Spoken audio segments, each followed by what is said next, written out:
Hey, what's up everyone and welcome to Daily Code Buffer.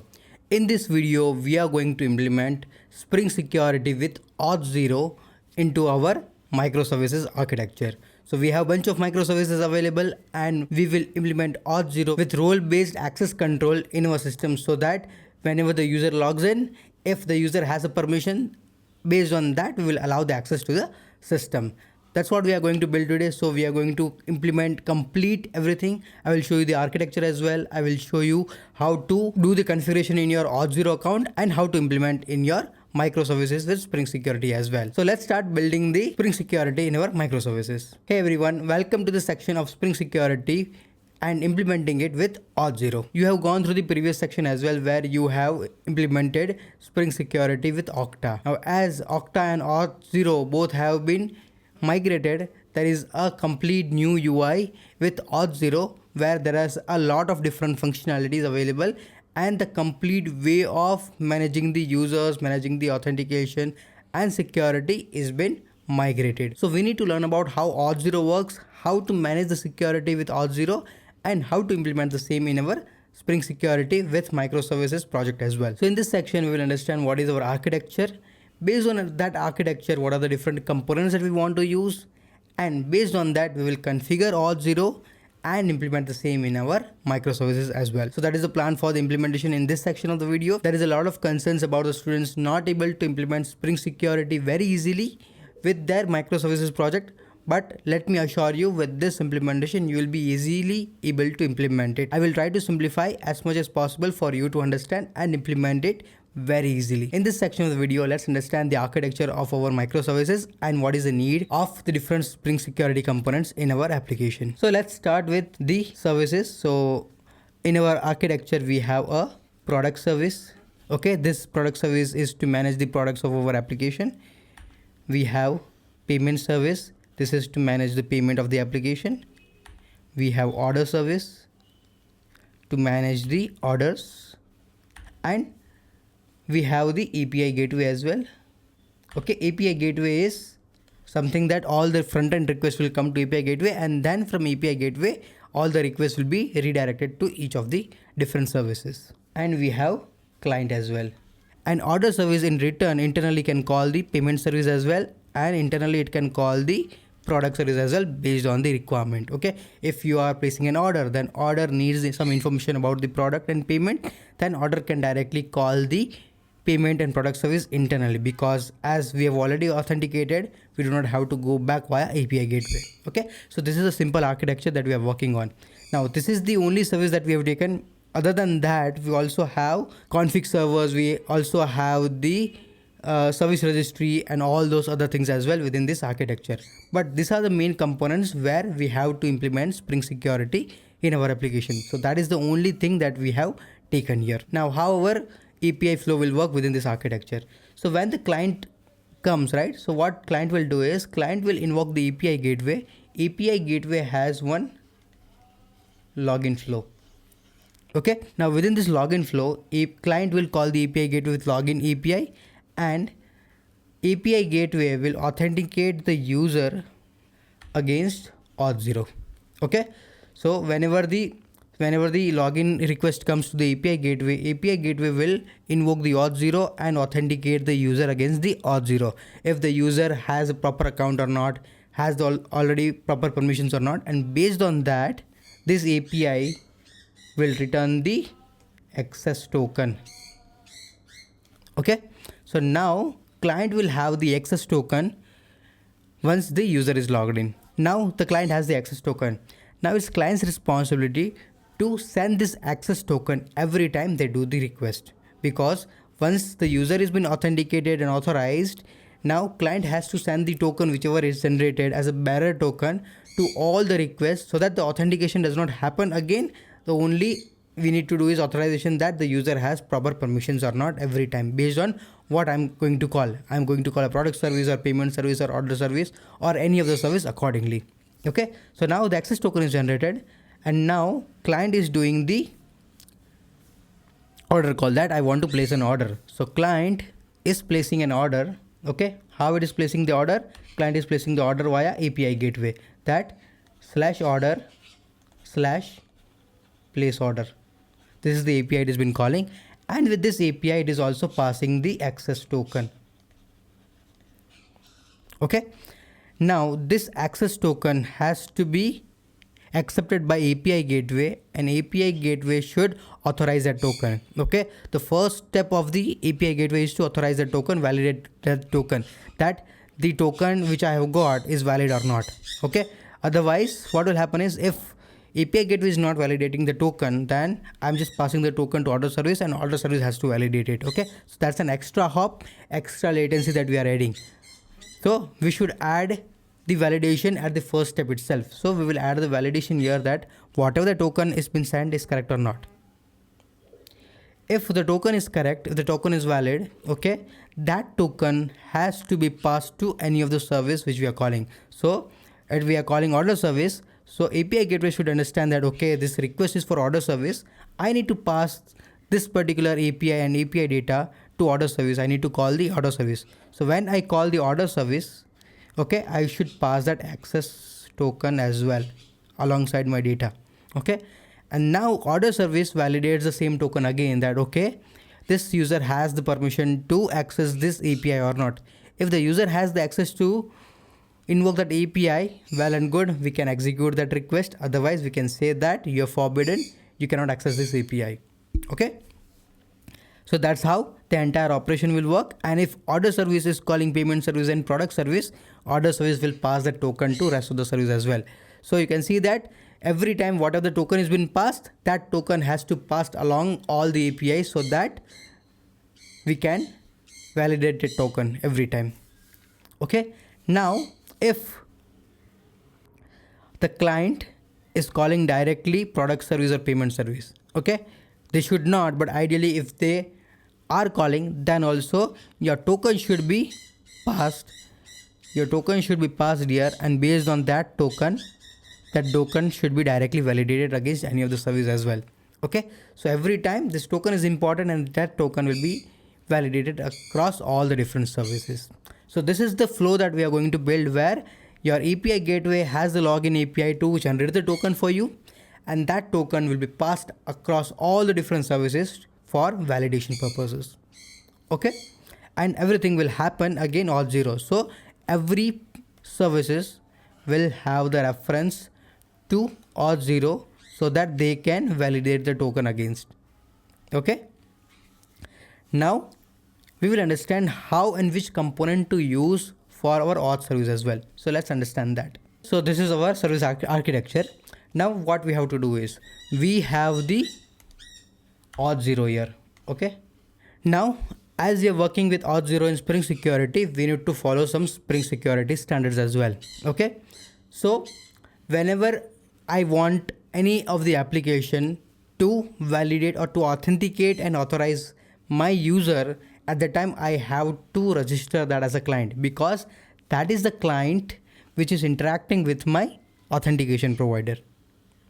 Okay, so you need to understand this, that whatever the service will validate, will authenticate your user or authenticate your service, whatever it's, maybe a application to application authentication, a user authentication, whatever it is. If that is what you are trying to do, at that time you need to make sure that that particular service is a client. Okay, this is a client for what? For your authentication provider. So that means that what I will do is, I will implement this API gateway as a client. Okay, so I will add client component of Spring Security as a dependency in API gateway. Okay, and based on the client dependency, what I will do is, I will take the credentials of a user, and based on that credential I will generate a token against the Auth0. Okay, so this is my client. Now the second component is a resource. Resource component is something, means that you are providing a resource. So if you consider, right, our product service, our payment service, Auth0 service, all are defining the resources. Those are the APIs that we can invoke, right? So they are providing the resources for us. So that means this all are resource component. So this is a resource, this is also a resource, and this is also a resource. Okay, so these three are resource components for us. That means I will implement resource in these three components of Spring Security, and this also will connect to Auth0 as resource providers, resource servers, so that they can validate against the Auth0 that whatever the token has been generated, it is correct. Great. Now we have also seen earlier that whatever the request comes to API gateway should also validate the token and then it should pass through, which means API gateway is also providing an API as a proxy API for us. Just consider it's a proxy API because I'm not directly calling the product service, I'm calling product service via API gateway, right? So API gateway will also behave as my resource. Okay, so understood this, what this particular component means? That means that whenever I am implementing Spring Security in this microservice architecture, I will integrate Spring Security Client and Spring Resource Server component in API Gateway, and in all these three different components, I will just add the Resource Server. Okay, so that's the idea behind what I'm trying to do here. Great. Now, this is all about how the different Spring Security component works. Now we also need to understand how Auth0 works. So let's understand that as well. In the previous video, we understood how the Spring Security different component works, where we understood the clients and resources. Now let's understand about the Auth0 resource as well, because when Okta and Auth0 merged, there is a lot of functionalities been with the Auth0, where a lot of different naming conventions and how the security and authentication is been managed is been changed. Auth0 provides a lot of flexibility to the end users to implement security based on their requirements. It does not provide most of the things out of the box. It gives the options to the user how they want to manage the security. So you will see that there are a lot of things that we have to add the configuration in Auth0 compared to Okta. So let's understand that as well. Now in Spring Security, we have not talked one point is that whatever this authentication we will do based on the role-based access control. Okay, so let's understand that as well. So whatever we are going to do, we are going to have the role-based access control. So that means I'll be having multiple roles. Let's start with two roles, that is customer role and admin role. Okay, customer can place order, view order, and that sort of things. Okay, admin can add products, view products, view orders, and many more things. Okay, so based on this different roles, we are going to define that okay, which user can do what different things. Okay, so this configuration we will do role-based authentication, and based on this we will configure our Auth0 as well. Okay, now let's understand how the Auth0 works. Now in Auth0, what we need to do is whenever we log in, we need to create the application. Okay, so first thing what we need to do is we need to create an application. Now what type of application we will create? We will create a regular application. Why regular application? Because we are creating a simple application which user can log in and that token can be used across different services. That's a standard application. There are different applications as single page application, your mobile applications, your machine to machine applications. Those things we are not doing. We are not creating any schedulers or anything. We are just creating a simple microservice application where there is a front end API as well which user can directly call, and based on that we are calling the internal APIs. Okay, so we are going to create a regular web application. Okay, now when we create a regular web application, what we need to do is we need to configure our system. What system? That once you authenticate to this Auth0, what is your redirect URL? That once you authenticate, what you need to go back, and what is your logout URL.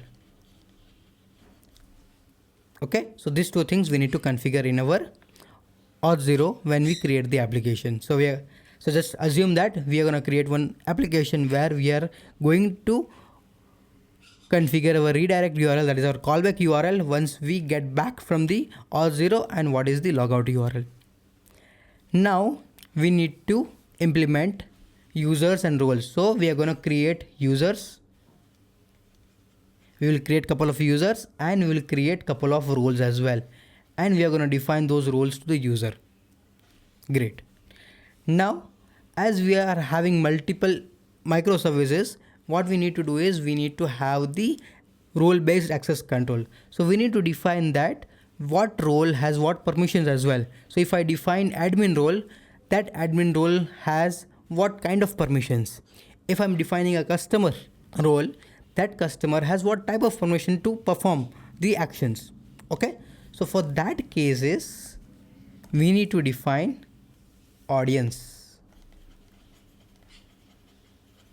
Okay. This is nothing but an API. So we need to define the APIs. Okay. Now, based on the different roles, we will define an API. An API will contain multiple permissions. Suppose I want to define the APIs for customers. Okay. That means handling the customer related APIs. So I can define an API and I can give some name to the API. Suppose customer API. And I have to give the API URL as well. Now this particular API URL cannot be a valid one. Any randomized unique value we need to give. So suppose I'm giving http:/customer, something like that. Okay. Now when you create this, what I need to add? I need to add the permissions. Okay. Now this permissions can be multiple permissions. Suppose create, read, update, maybe list, whatever the name you want to give, different things you can give. Okay, multiple permissions you can give. Now, once this API is created, what you can do is you can add this API to user. So whenever you add permissions, you need to select that out of which API user has the access, and from that API which different permissions user has. Okay, so you can see that there is a lot of control given back to the user itself, how they want to manage everything. Okay, so what we did, we created the API and from that API we added the permissions. Now when you add the permissions to the user, you need to select from which API you need to add the permissions. So we select the API and we select which permissions that user has. Okay. Now you can see that this is how everything will work, where we created the user, we created the roles, we created the API, and from that API we added the permissions, and those permissions we added to the user. So now your user has some permissions for your access control, and you have already created the APIs and your application as well to work with. Great. Now this information has to come back when you are authenticating as well. So when we authenticate a user, okay, when we do login, Auth0 will return JWT token. Okay, now this JWT token will have some information about how the JWT token was signed, what is the user information and everything, what are the permissions and everything. Okay, now by default Auth0 does not add this audience and role information. It gives the permission to user that what you need to add. Okay, so Auth0 gives us the permission that whenever this JWT token has been created, what information that you need to add to this token. So to do that, it gives a different flows. So it gives that, okay, it gives a trigger flow as a post login flow. Okay, so it gives that whenever the login happen for a user, so that means whenever a user logs in, so if it's a client, when a user logs in, it gives the information that what you need to do. So we can write a code to say that, okay, when the user logs in, add role information to the token. We can also say add audience information, whatever we created, to the token, and then send the token. Okay, so this particular flow that we can create. So we will create this flow so that we can get this role information and audience information in the token. Now once we use this token in our microservices, we will validate that this user has which roles and which audience, and based on that we will allow role-based authentication. Okay, this was not the case in the Okta. It was by default sending all the information, and we used to define based on the scopes.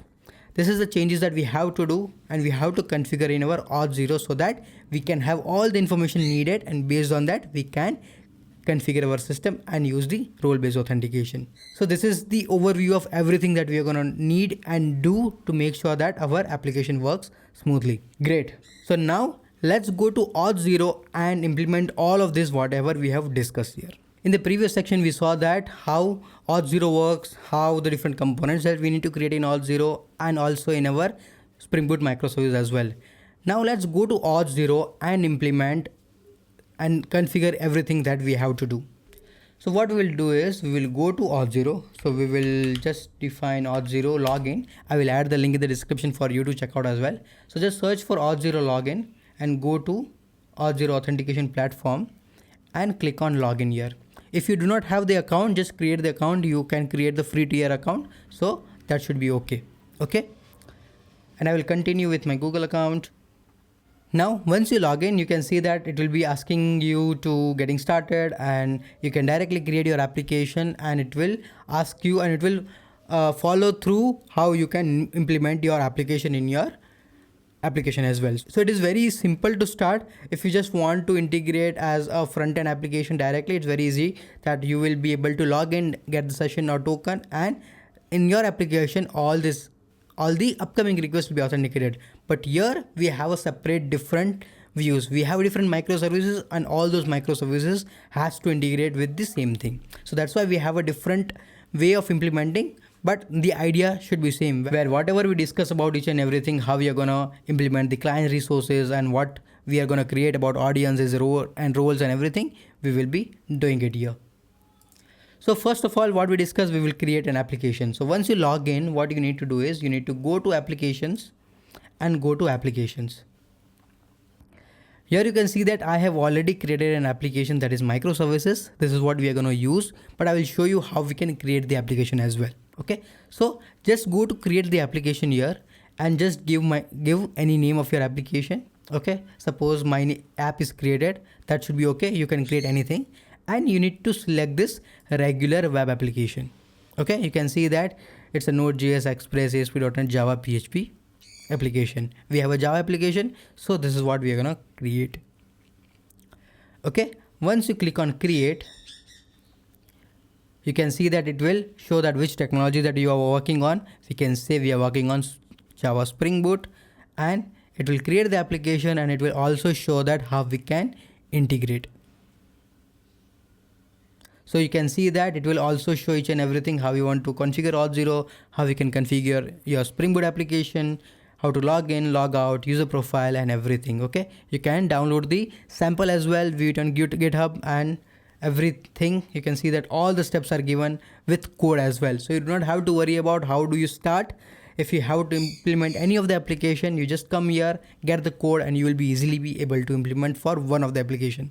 Okay, so which is very simple. Now what we'll do is we'll go back to our microservice application, because from there I will show you what we have to do. Okay, so you can see this is also simple microservice application.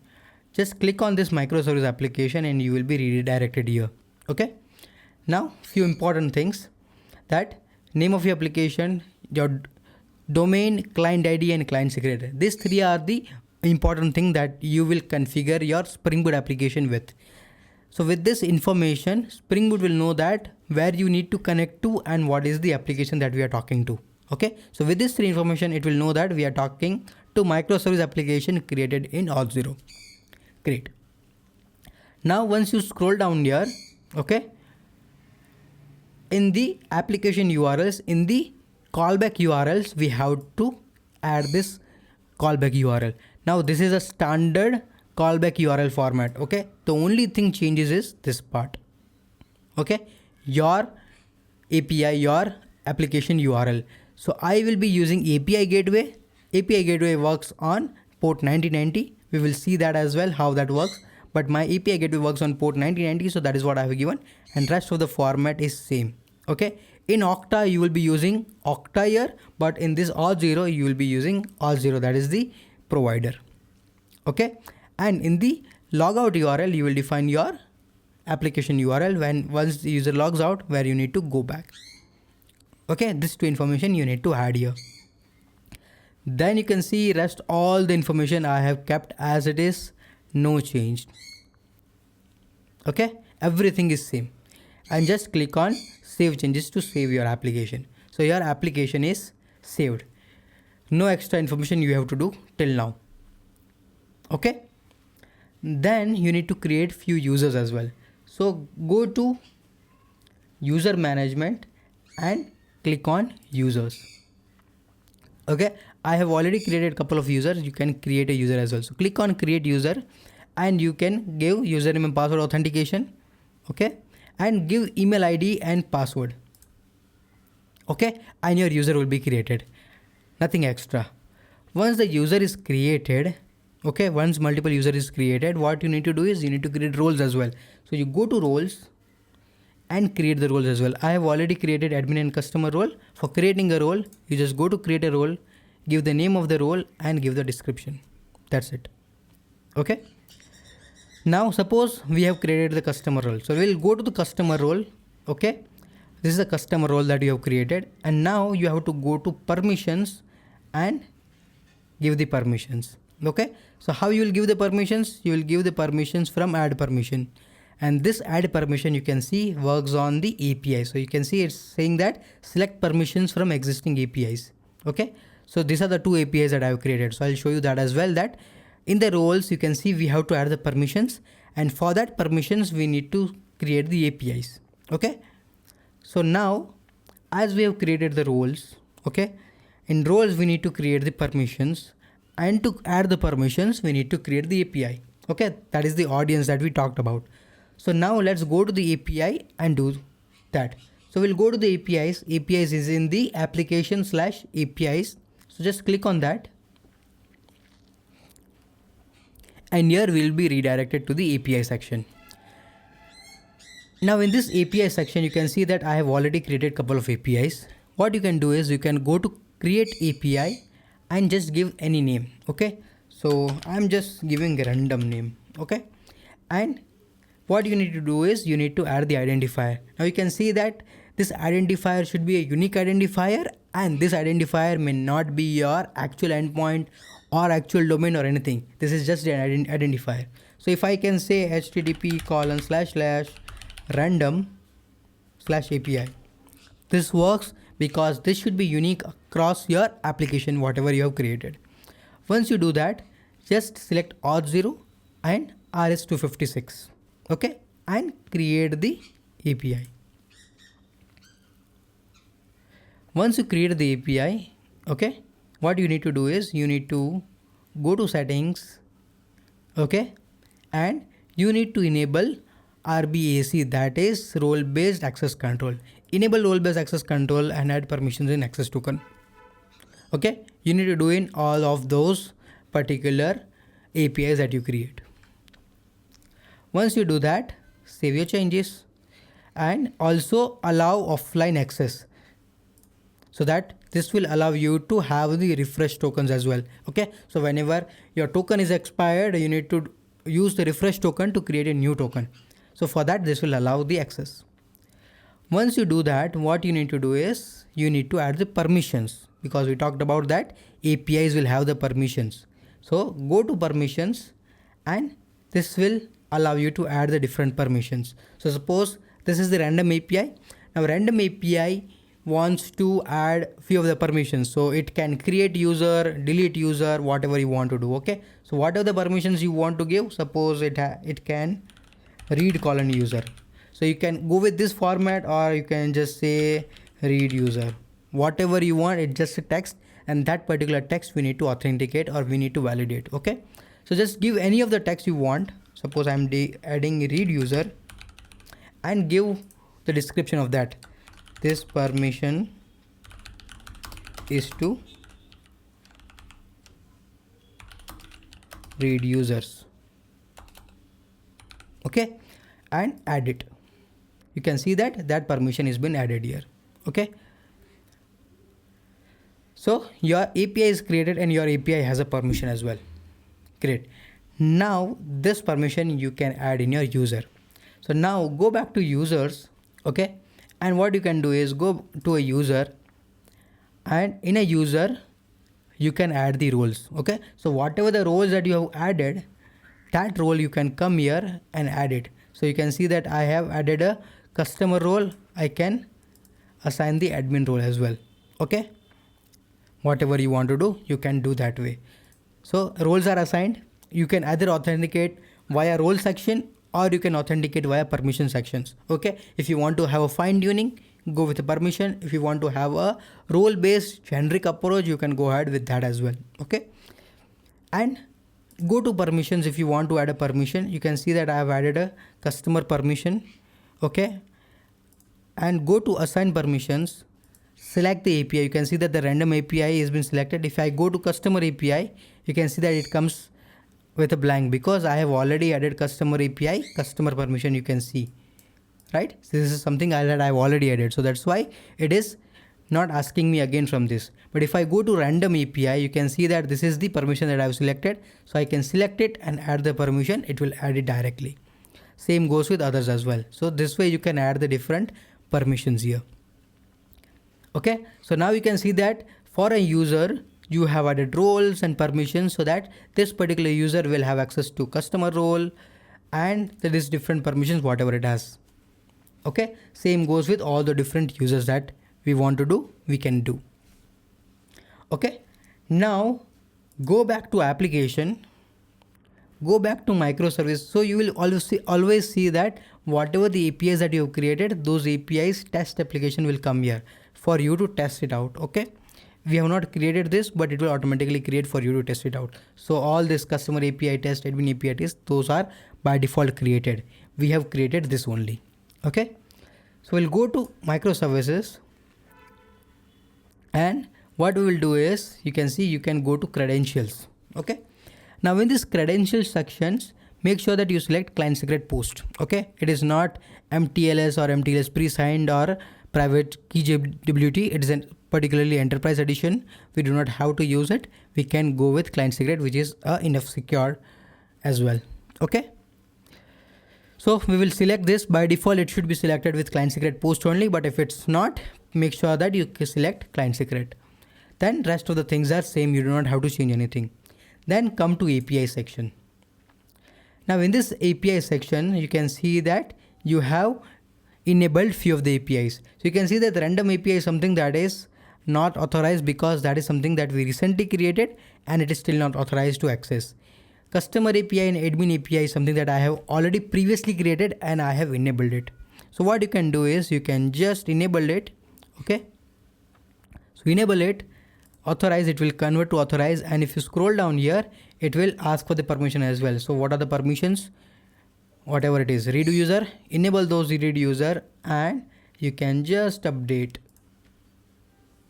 That's it, okay. So same thing for customer, I have enabled, it has the customer permission, great. If I go to admin API, it has admin permission. So everything is enabled here, okay.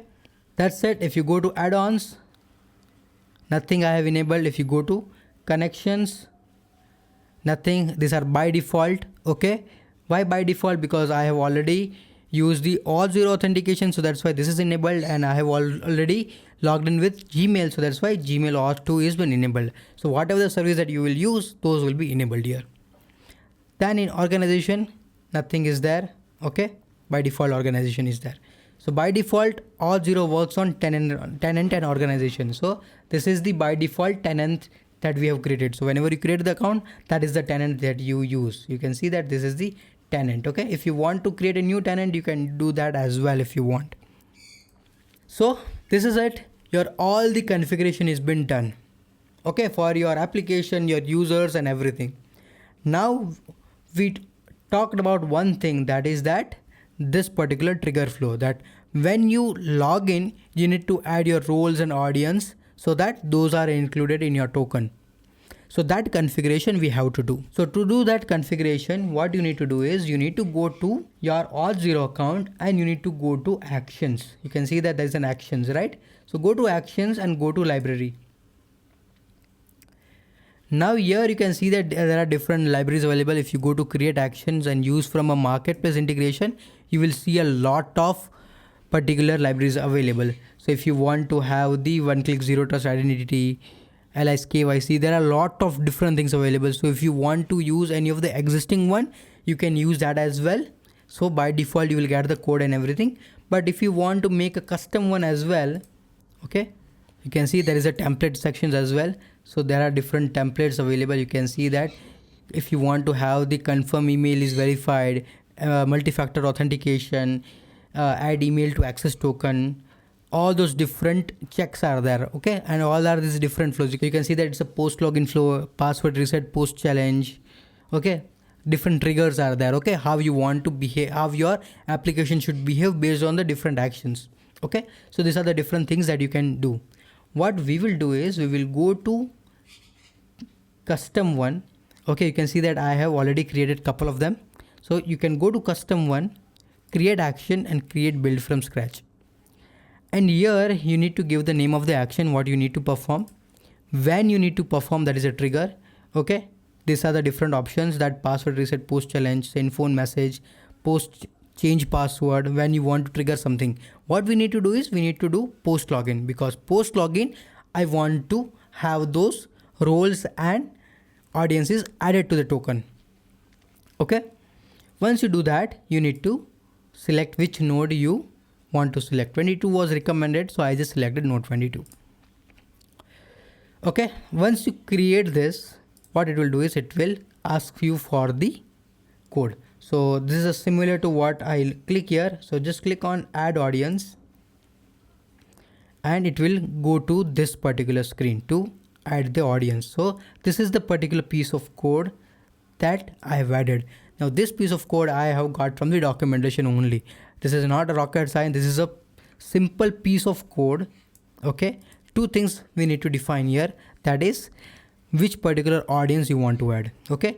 Now ideally you need to add audiences based on the different roles and everything. You can have those configuration, just a simple check here. What I have done here is I have added two APIs, two audiences that I have already created, right? We created two audiences, one is customer API and admin API. Both of those audience lists I have added here, okay, and I have added a namespace.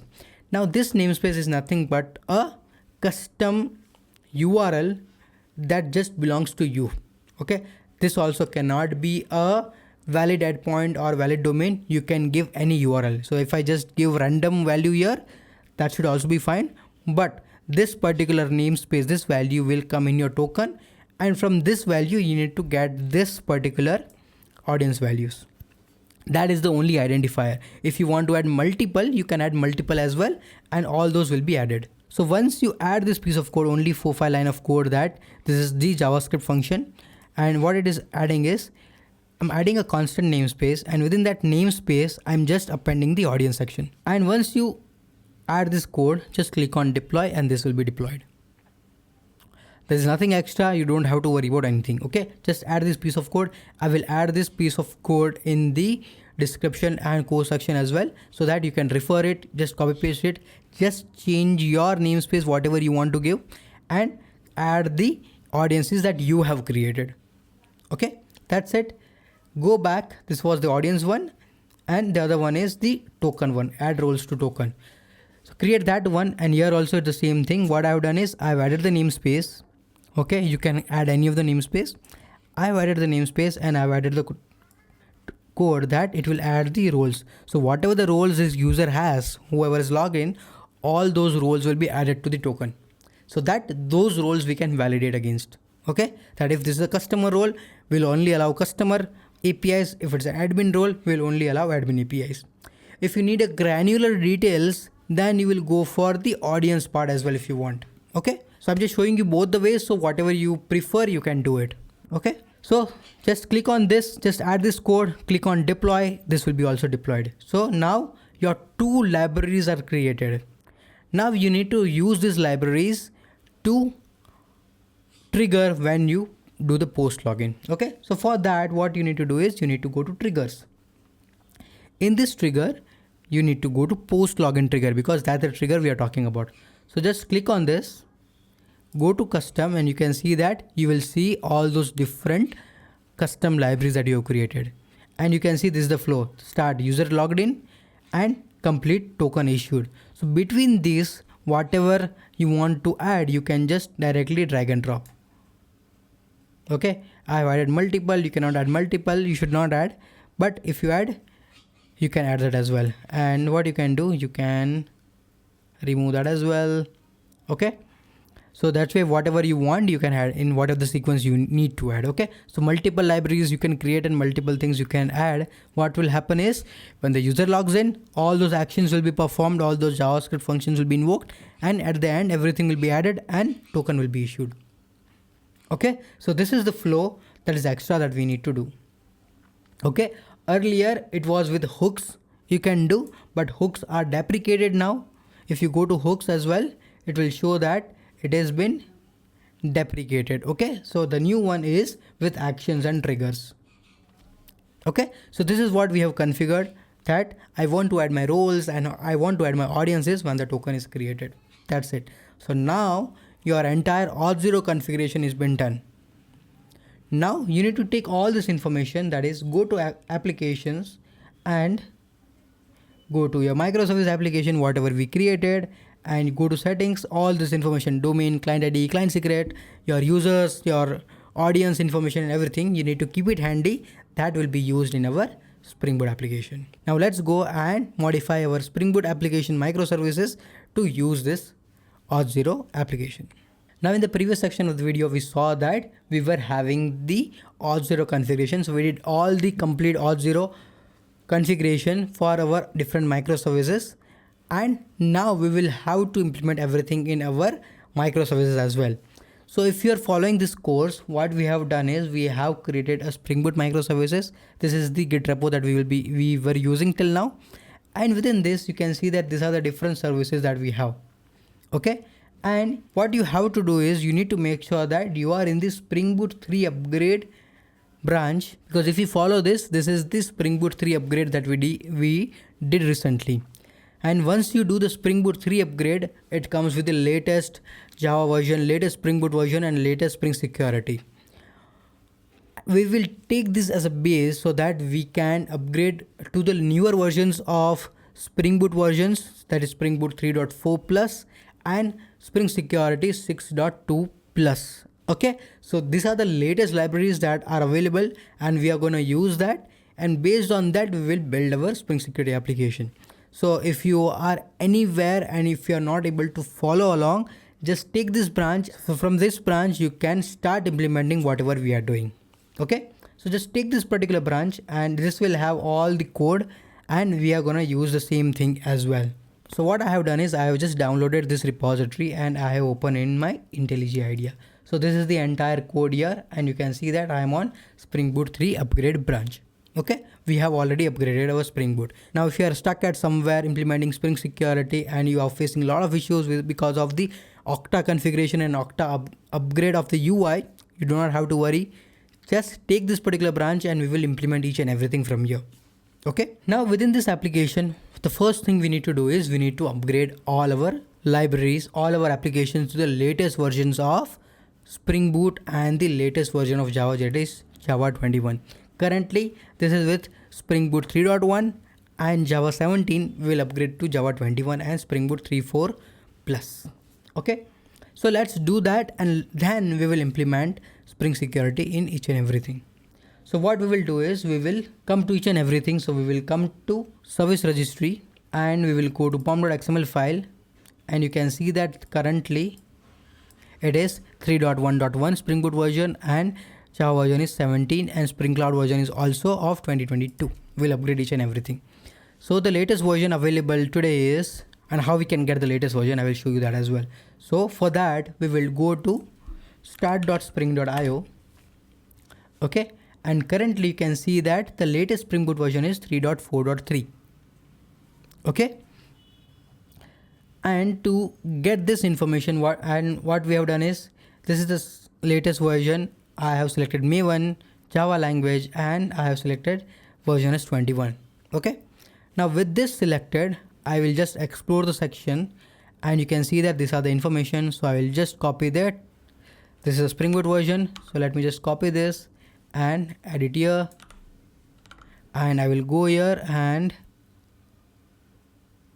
select this Java 21. Okay. And what I will do is I will add service registry. And if I go to explore again, it will add the Spring Cloud version as well. Okay, which is this one. And I will copy this and I will add that as well. Okay, so this is what I have latest, and I will just refresh my Maven project and it should be reflected. There should not be any error. And if I start my services, I should be able to start service registry as well. Okay, you can see that I'm able to start the service registry. I will go to browser and I will go to localhost 8761, right? 8761 is the port information. So I'll just hit enter and my service registry is working. Great. So now I have upgraded my service registry to latest version of Spring Boot and latest version of Java. You need to make sure that latest version of Java is installed in your machine. You need to follow the same steps that you have followed for installing Java 17 as well. Okay, so just upgrade to Java 21 and set your path to Java 21 in your shell script. That's it. Okay, I will add the link to that as well in the description for you to check out how to upgrade your Java 21 as well. Once this is done, now you need to upgrade all your different services to the latest version of Java 21 and Spring Boot 3. So let's do that. I will go back and what I will do is I will copy this to information. I will go to all the services. I'll go to product service, pom.xml file, and I will upgrade this. I will refresh this project. I will go to payment service. Same thing. I will upgrade Java 17 and Spring Cloud version. I will go to order service, pom.xml file. Same thing, I'll upgrade this as well. Config server.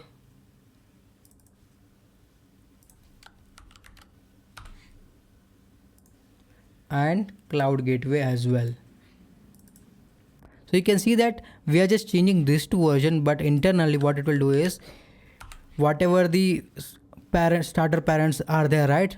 All those starter parent will also follow the same version that we are using. Okay, so it will automatically upgrade each and everything for us. So now we have added Java 21 and Spring Cloud. We will need to also upgrade our Spring Boot. So we will do that as well. So we'll go to Spring Boot as well. That is 3.403. So I'll just copy this information, go to product service and add that as well. I'll refresh Maven. I'll go to payment service, go to Spring Boot, upgrade that as well. I will go to order service, same thing, upgrade, config server, upgrade, and cloud gateway also upgrade. Great, you can see that everything I have upgraded. Now what I will do is, just to make sure that I will start each one of it, I'll first start the config server.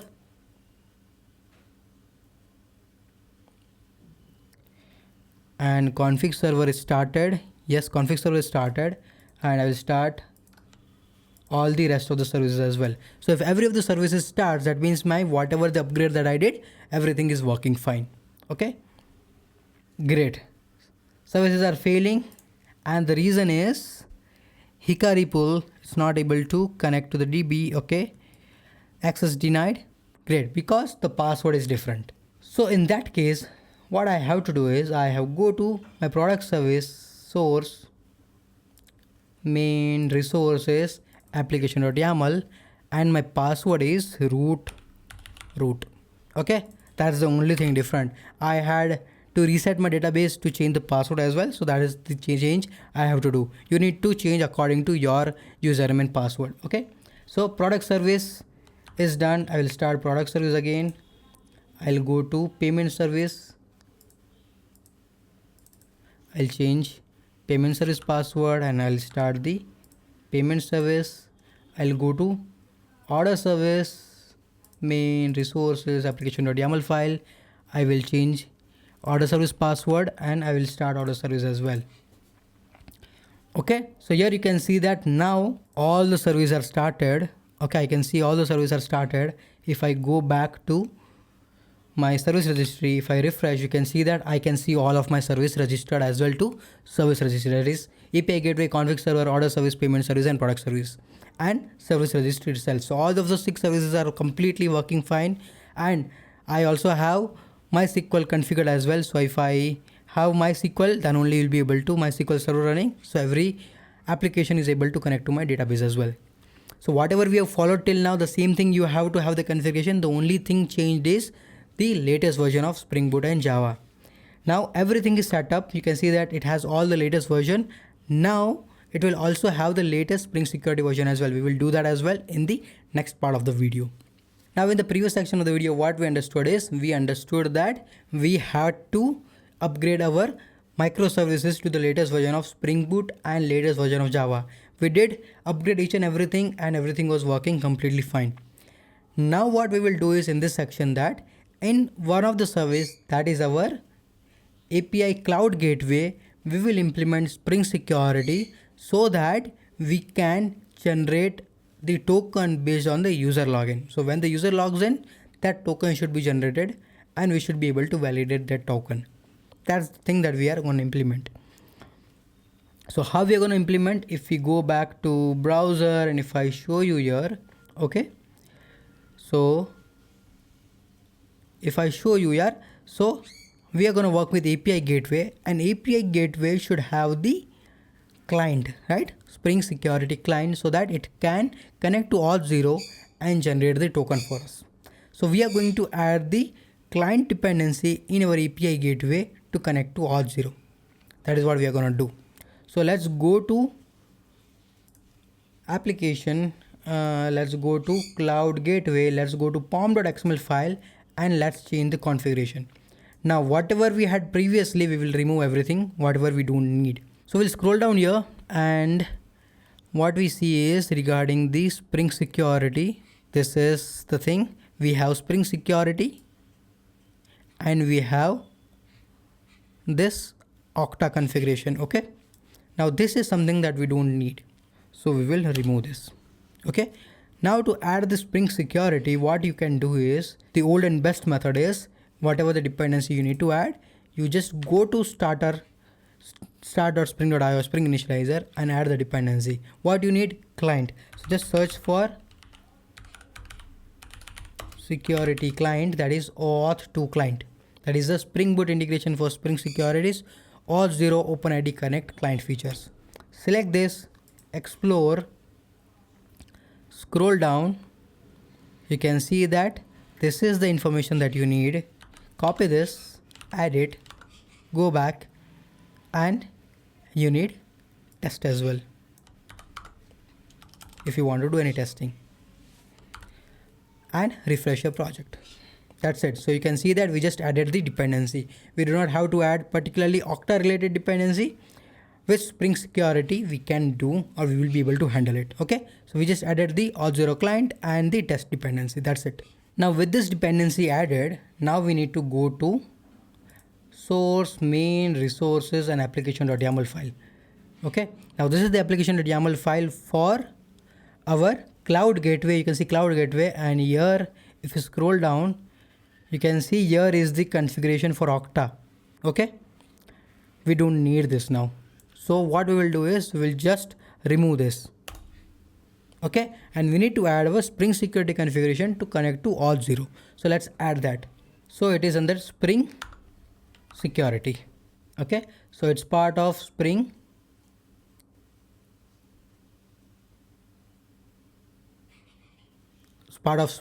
Security, and within this you can see that it's very easy. We just added Spring security auth to client registration and the registration ID, that is Auth0. Okay, because we are working with Auth0. And what we added client ID, client secret. So if I go back to this, if I go back to application details, this is your client ID, this is your client secret. Copy this to information and add it to your client secret and client ID. Now scope is something that you need to define. Scope is OpenID because we are using OpenID Connect. So we need OpenID, we need email, profile and offline access. Offline access for your refresh tokens. Okay, so that is something that we need. I have added customer and admin as well, but these are not required. You can remove this. It should still work because we are adding customer and admin directly via the triggers. Okay, so that is something that we need. Then we need authorization grant type as authorization code, because if you have gone through Spring Security and Auth0, there are different authorization type that you can use to collect your token, that is password, authorization code, client registration, your device registration and many things. Okay, so based on how your application behaves, you need to give the authorization grant type, how you want to get the generation code. So we have defined authorization code because I need credentials, and based on that I need to generate the code for me. So this is what I have defined. Redirect URL is particularly in this format you need to give, that is your base URL /login /auth0 /code and your registration ID, that is Auth0. Okay, this particular thing is not required. We'll remove this. That's the only thing is required. That is your client ID, client secret, like where you need to connect, what is the scope that you're looking for, what data that you need in a token. Rest of the data that we have already defined, we need to add, that will be added by triggers. What type of authorization you need, that is authorization code, and what is the redirect URL. That's it. Now this is the client registration. Okay, now who is providing this registration, that we need to define in the provider. Who is the provider? Provider is Auth0.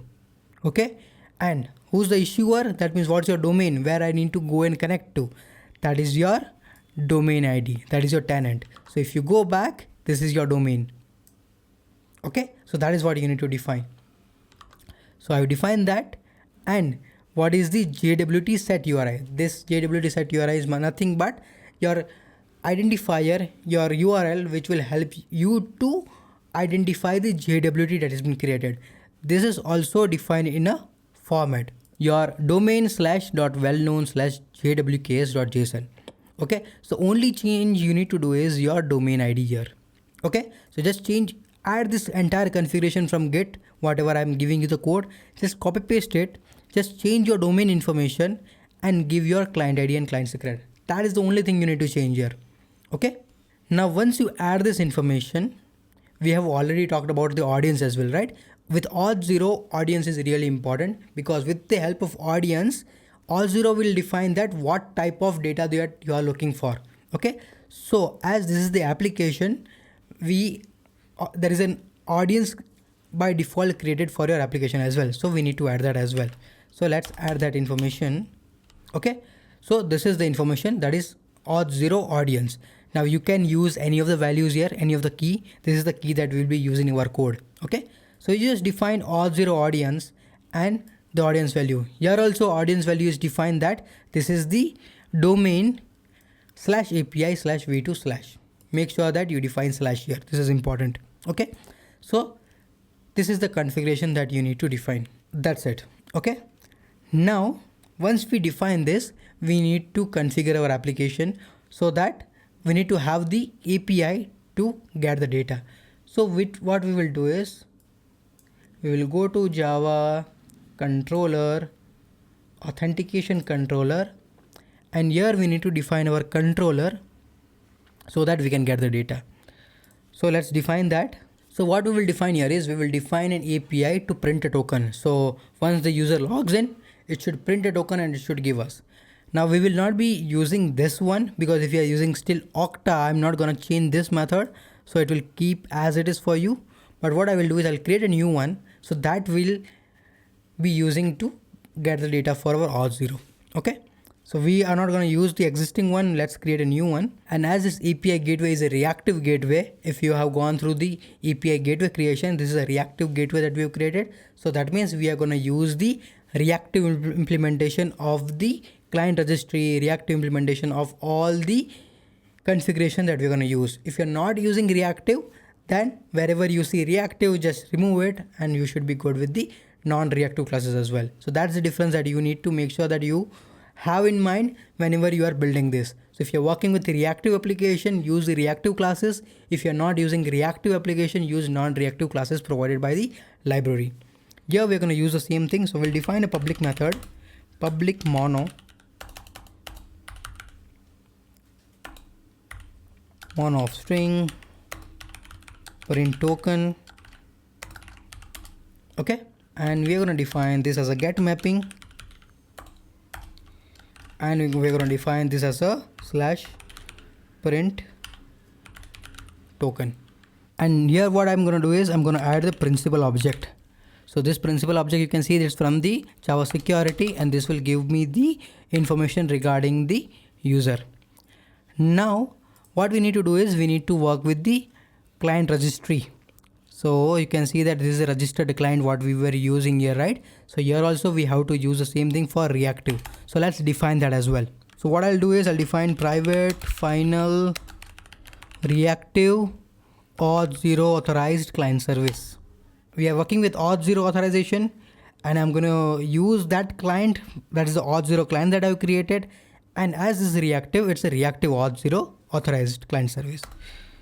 Okay, and I'm going to define this as a client service. Once I define this, what I will do is I will initiate using the constructor. So I define the constructor. This has been initialized. So now what I'm going to use is I'm going to use client here. So I'm just define return client service dot load authorized client. And what is the client? Auth0. Okay, this is the client that we have defined. If you go to YAML, right, this is the client that we are talking about. Client registration is Auth0. So this is what I'm defining here. So I'm going to need this. What is the other information? You can see you need to give the client ID, that is the Auth0, and second is principal name. So I'm going to give principal.getName. Okay, and what I need to do is I will map all these details to a function to get the token. So I'm going to define authorized client, and I'll define auth2 access token because I'm going to need a token here. So define auth2 access token equals to auth2 authorized client dot get access token. Okay, so I'm just trying to get the token. You can see that using the client service, I passed the client ID, that is Auth0, and the principal name. Based on that, I'm mapping that particular value to access token. So I got the token here, and let me return access token dot get token value. And if there is nothing, dot default if empty, no access token found. Okay, if your client name or the principal name is not correct, then you will not get the token, but rest of the times you should get it. Now let me just print few values here. So what I'm doing is I've got the token here, so I'm just printing couple of values just for debugging purpose. Okay, so you can see that your entire method is created, that you are printing a token. Okay, and this token is taking principal. And where you need to get a token from, you need to get a token from your client service. Okay, what is your client service? Your Auth2 client service, which we have registered. So take that service we have injected here. Okay, reactive. As we are using reactive, we have injected reactive. If you are not using reactive, just add a simple thing. Once you add it, get the token out of that value. That's it. Your API is created. Now, will your API work currently?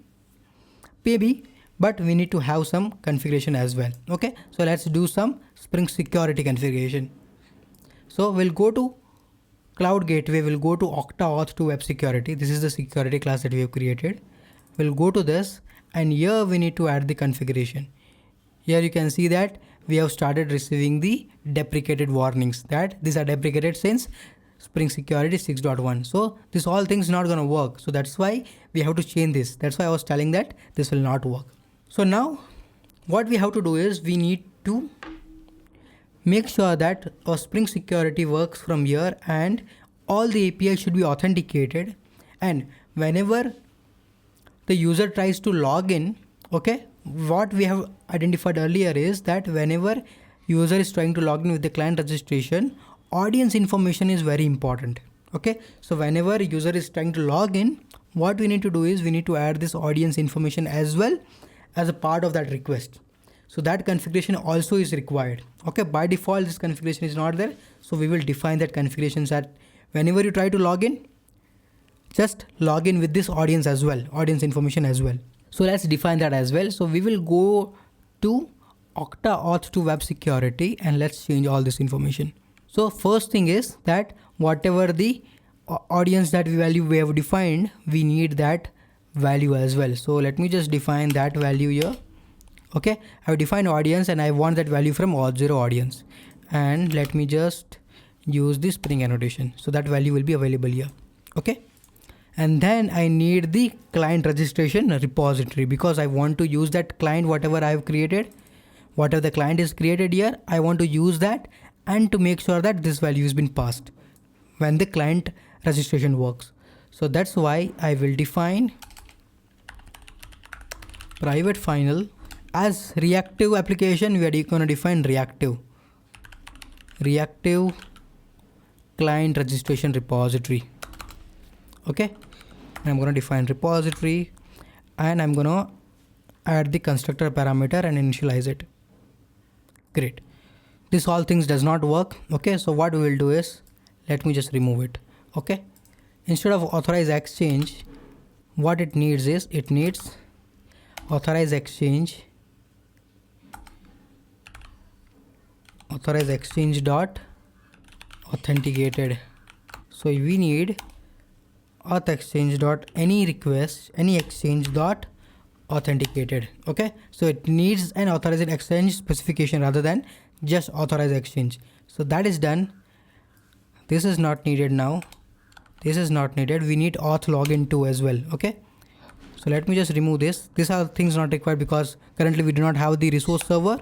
We just had the auth to login. Within the auth to login, it also needs a specification. So we'll just define auth to login spec dot authorization. We need authorization request resolver. Okay, because whatever the request we want to send, that is something that we want to resolve.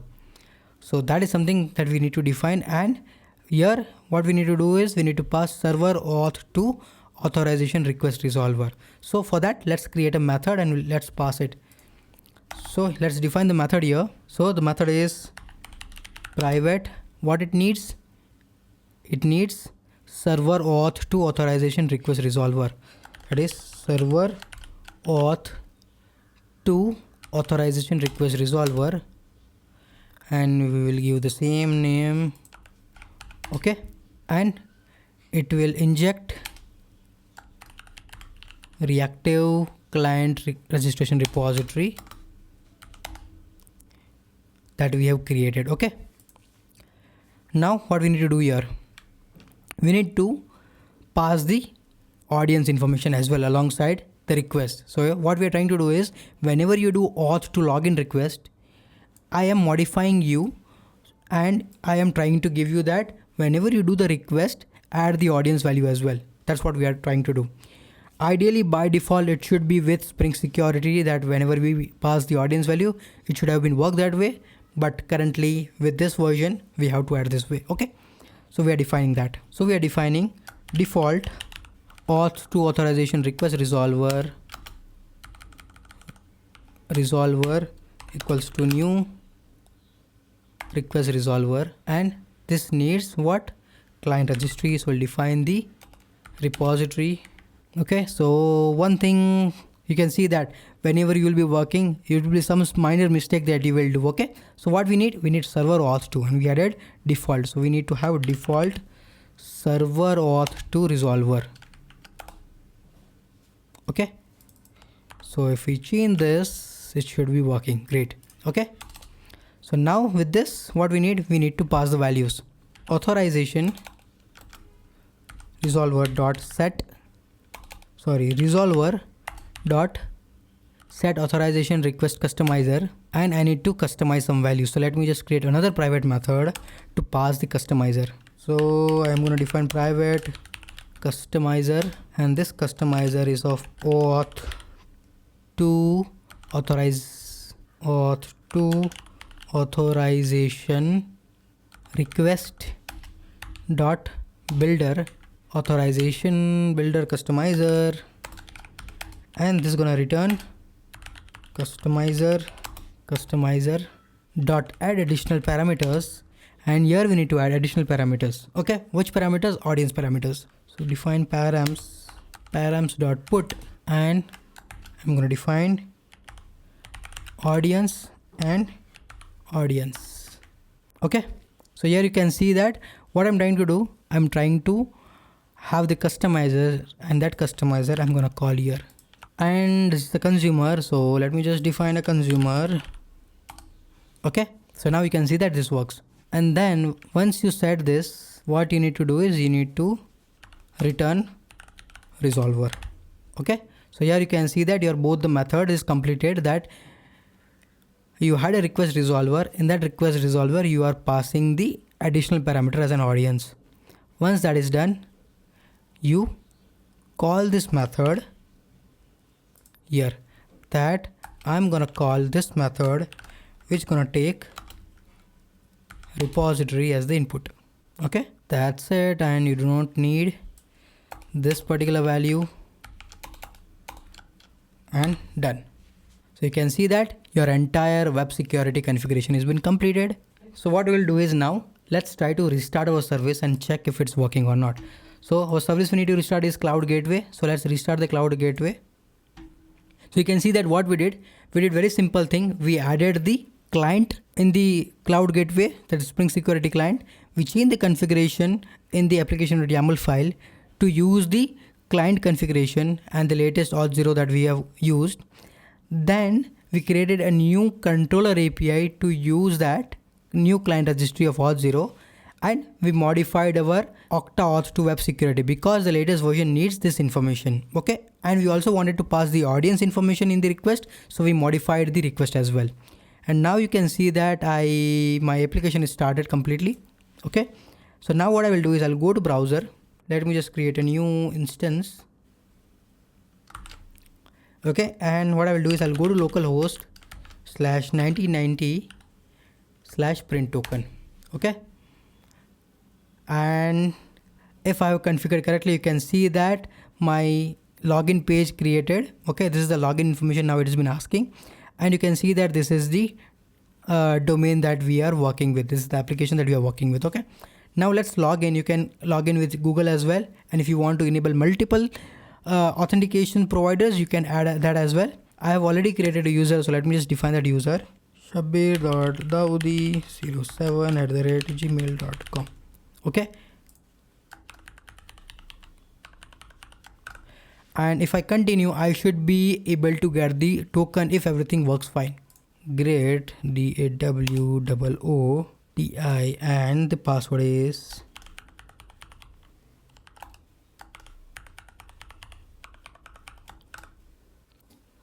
and it's trying to log into microservices. Something went wrong. Let's see what went wrong.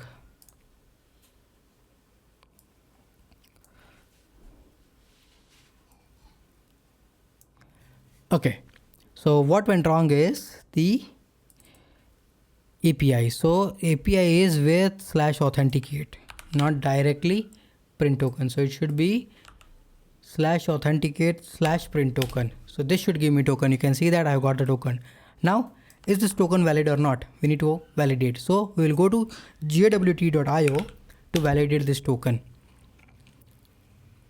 So we'll go to below, we'll paste this token here, and this is the token valid. You can see that we are getting proper signatures and everything, and proper header information. And here you can see that we are getting proper information as well, that whatever the sub, that is my principal name. Okay, this is my ID. I am authenticating with Auth0. That is correct. My audience information is correct. Okay, this is the audience that we have requested with, right? So that is correct. Scope we have defined, that is correct. When the token was created, when it is expiring, all those information is correct. Now if you come here, we had added extra information, that is the audiences. You can see that dailycodebuffer.com/audiences we have added as a part of token creation. So those two audiences are coming. We have also created a add roles to token as well. So that is also coming as a part of this. You can see that I'm getting roles, and whatever the user I'm logged in, that has only one role. So that role has been added to it. Okay, so that information is also coming. So you can see that whatever the token has been generated, that is correct as per what I need. Okay, so now with this token, what I can do is I can validate that if I want to validate against this thing or validate against this thing. Whatever things works, based on that, I will pass the data, or I will try to invoke the APIs. Okay, so you can see that my first part is completed where my application should be authenticated and my token should be generated. Now in the next section, we will understand how to create a resource server as well. In the previous section, we understood that how we can create the client registration with the API gateway and how we were able to connect our API gateway to Auth0 and generate the token for the user. Now let's work with the product service and let's integrate a resource, Spring Security resource, and validate the token passed as a part of the integration. So we'll convert this product service as a resource server, and that resource server will take the token, validate that token against the Auth0, and we'll make sure that whatever the implementation is there, the token is validated. And if the token is validated, if the roles and everything is defined correctly, then we will allow that API. Otherwise, we will block it.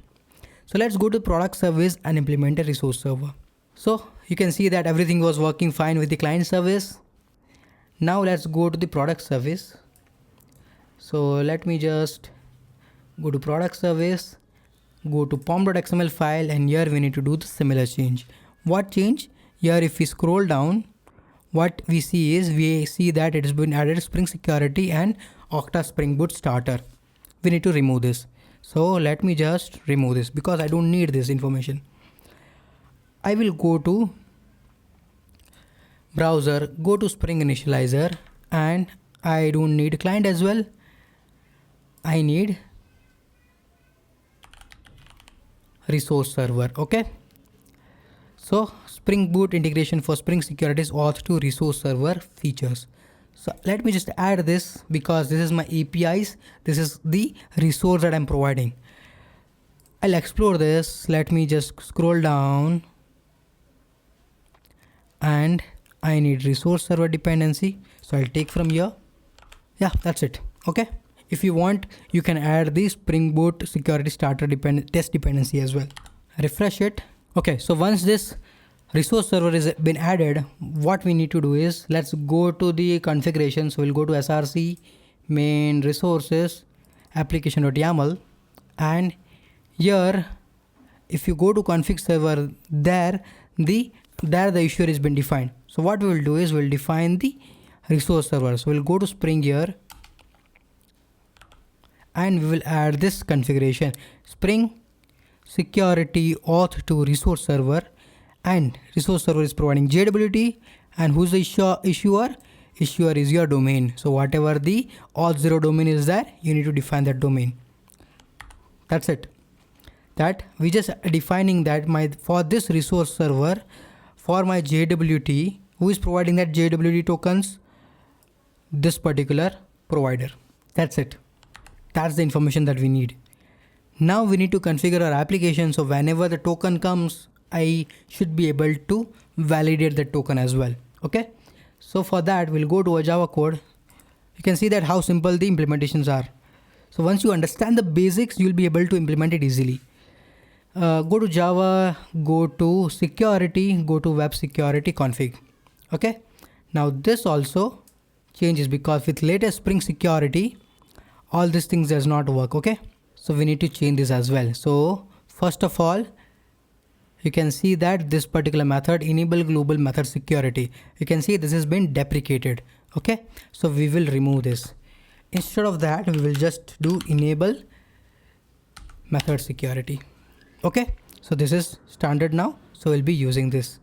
You can see that this is what we are using.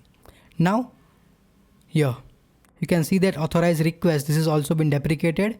So instead of this, what it is authorized HTTP request. Okay, you can see that this is deprecated, this is the one. So we'll use this one, and we're defining authorized request. All the requests should be authenticated. One more thing what we will do is I will disable CSRF as well. So we will just do CSRF dot disabled. Okay, then authorized request, and then you can see that text is Auth0 resource server, and here you can see that this is also not working, that Auth0 resource server configurer, this is not working, this is also deprecated. So we need to change this as well. By default you can change to use the default customizer, that should work, but here we want a different thing. What we need to identify that whatever the request comes, right, whatever the request comes, and within that request I need to get the token and I need to validate this information. So that's the extra thing that I have to do. Okay, so for that I need to define a custom JWT decoder as well. Okay, otherwise if I don't have to do it and if I'm just working with this, your default JWT decoder will work. But here, as I want to work with this extra information, I need to define my JWT decoder. So I will define that as well. So let's go ahead and define it. I will go back to my code, here, and I need to define. So let's do it. So let me just define public JWT authentication converter, and this is gonna be bean. Okay, and we're gonna define JWT authentication converter equals to new JWT authentication converter. Okay, and we'll just define, now we need to use a custom converter to get the roles. Okay, so whatever the roles are defined here, that we need to take. Okay, so we will define converter dot set JWT granted authorities converter. Okay, you can see that we are setting one converter here, JWT granted authorities converter, default converter equals to new granted authorities converter. Now we need to take the collection of authorities, so we'll just take collection of granted authorities equals to default converter dot convert JWT. Okay, now we need to extract the roles, so we'll define collection of granted authorities custom authorities equals to JWT dot get claims as strings, and here we need to define what we need to define this one. I'm talking about this thing. Okay, so we'll just copy this and I'm going to define this. So take everything dot stream, okay, get a string, and it will be list. So I'm going to take list and I'm going to stream it dot map role to new simple granted authority role underscore role dot collectors dot to list. So you can see that I'm taking all the roles from here and I am creating a simple granted authority and taking a custom authorities list here. Now that list has to be passed here. So let's define that authorities dot add all custom authorities and return authorities. Okay, so you can see that I am just taking all the authorities and I'm also taking all the custom authorities, combining everything and setting it back. That's what I'm trying to do. Once this is done, return JWT return converter. Okay, so here you can see that your entire JWT authentication converter is done. Now this is something that we need to define here. We should be removing this. This is not done, and we need to define JWT dot JWT authentication. Okay, so here we need to define Auth0 resource server. So it's Auth0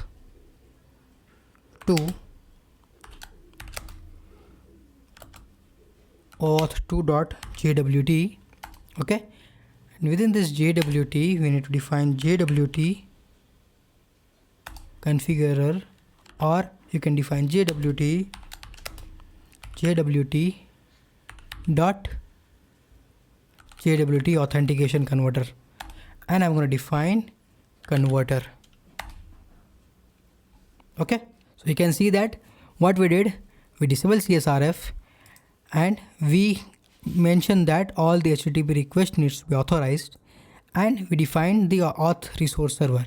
In this auth resource server, we defined that we need to authenticate and validate our request with the custom JWT. And what custom JWT converter is, like, we are still using the Auth0 JWT decoder, but we are just telling that when you are converting, this information should also be considered as a part of role. Okay, so once this is done, you can see that our tokens will be identified and the roles information will be added. Now once that is done, what you need to do is you need to go to controller, product controller, and here you must have seen that we have defined pre-authorized. Okay, like this should be only work by admin, this should be by admin, customer, and all those. So now this is not anymore authorities, these are roles, so we need to change this as well. So this would be defined as, instead of has authority, we'll define as has any role. Okay, and this would be defined as has any role admin or customer, and we'll remove everything else. Okay, and we'll define this as well here. Okay, so here you can see that now my API is like add product should only work with admin, get product should work with admin and customer, and reduce quantity should be working with admin and customer. So all these configurations are defined, and we have defined web security config to use what custom JWT converter, that whatever the claims are there, the part of or roles, that should be added as a granted authority in role. And we added a resource server configuration here as well. So you can see that everything ties up now.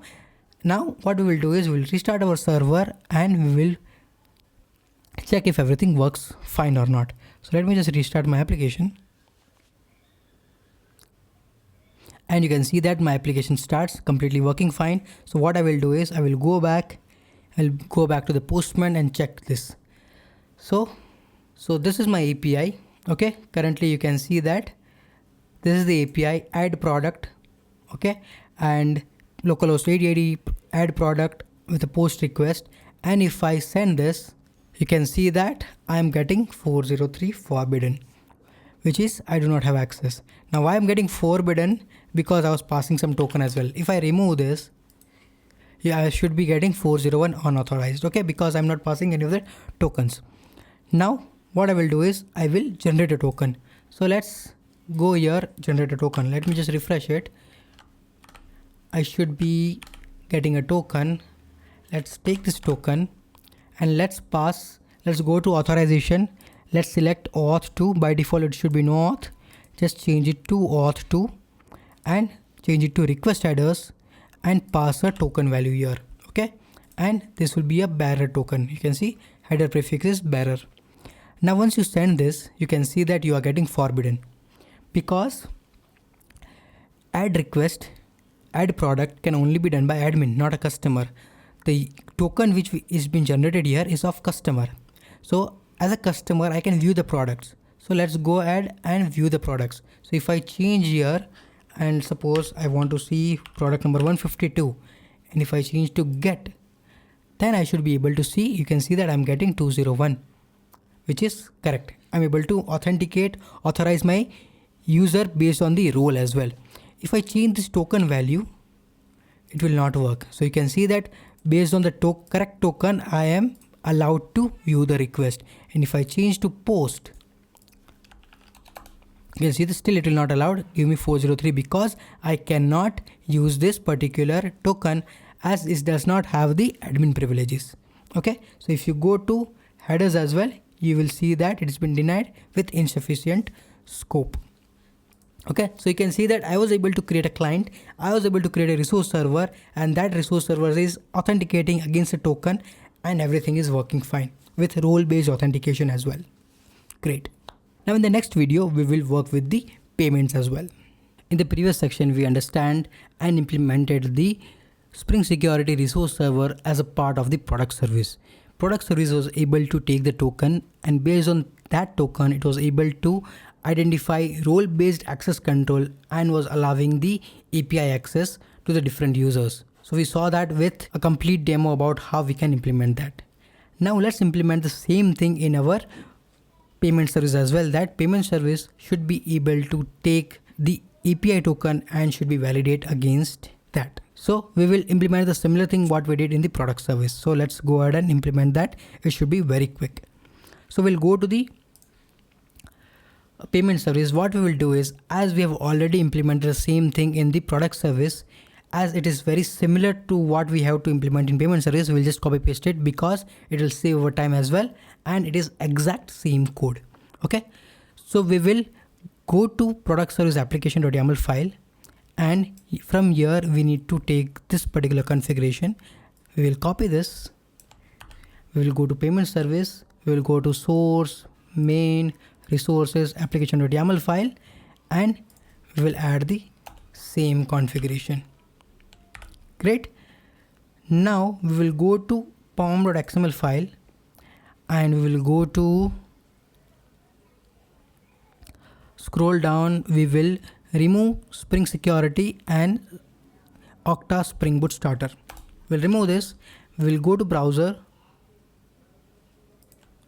and we will add resource server. Okay, and we will refresh.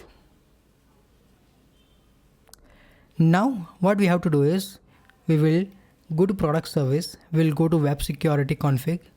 Do we have web security config in the payment service? Let's check. Yes, we do have. We need to change it. So what I'm gonna do is, I will go to product service, open the web security config, and I will copy the code from here till the end, because that's the same thing that we need there as well. So I'm going to copy this, go to payment service, go to web security config, and change the configuration. Okay, and here what we will do is enable method security, and let me just remove unnecessary imports. That's it. You can see the same configuration we have added here as well. Now in the controller, we have to do the same thing. We have payment controller, and we have get mapping and post mapping. Okay, so we will add the same configuration here as well with pre-authorize. Okay, so what we'll do, we will go to product controller, and we will copy this, and we will go to payment service, payment controller, and add this, that this should be accessed by admin and customer. This should be by admin and customer both. Great. So my this configuration is also been completed. What I will do is, I will restart my payment service, and I will check this out as well. So let's restart my payment service.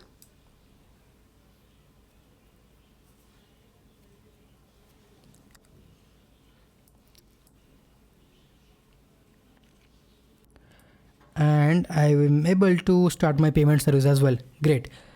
Now let's go to Postman. Let's take this token, and what we will do is, we will go to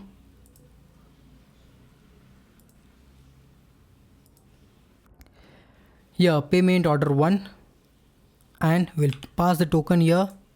Let's hit send. We should be able to get the data. Great. And if I don't pass the token correctly, it should fail with 401 unauthorized. Great. So you can see that my payment service, this is the API payment/order/1.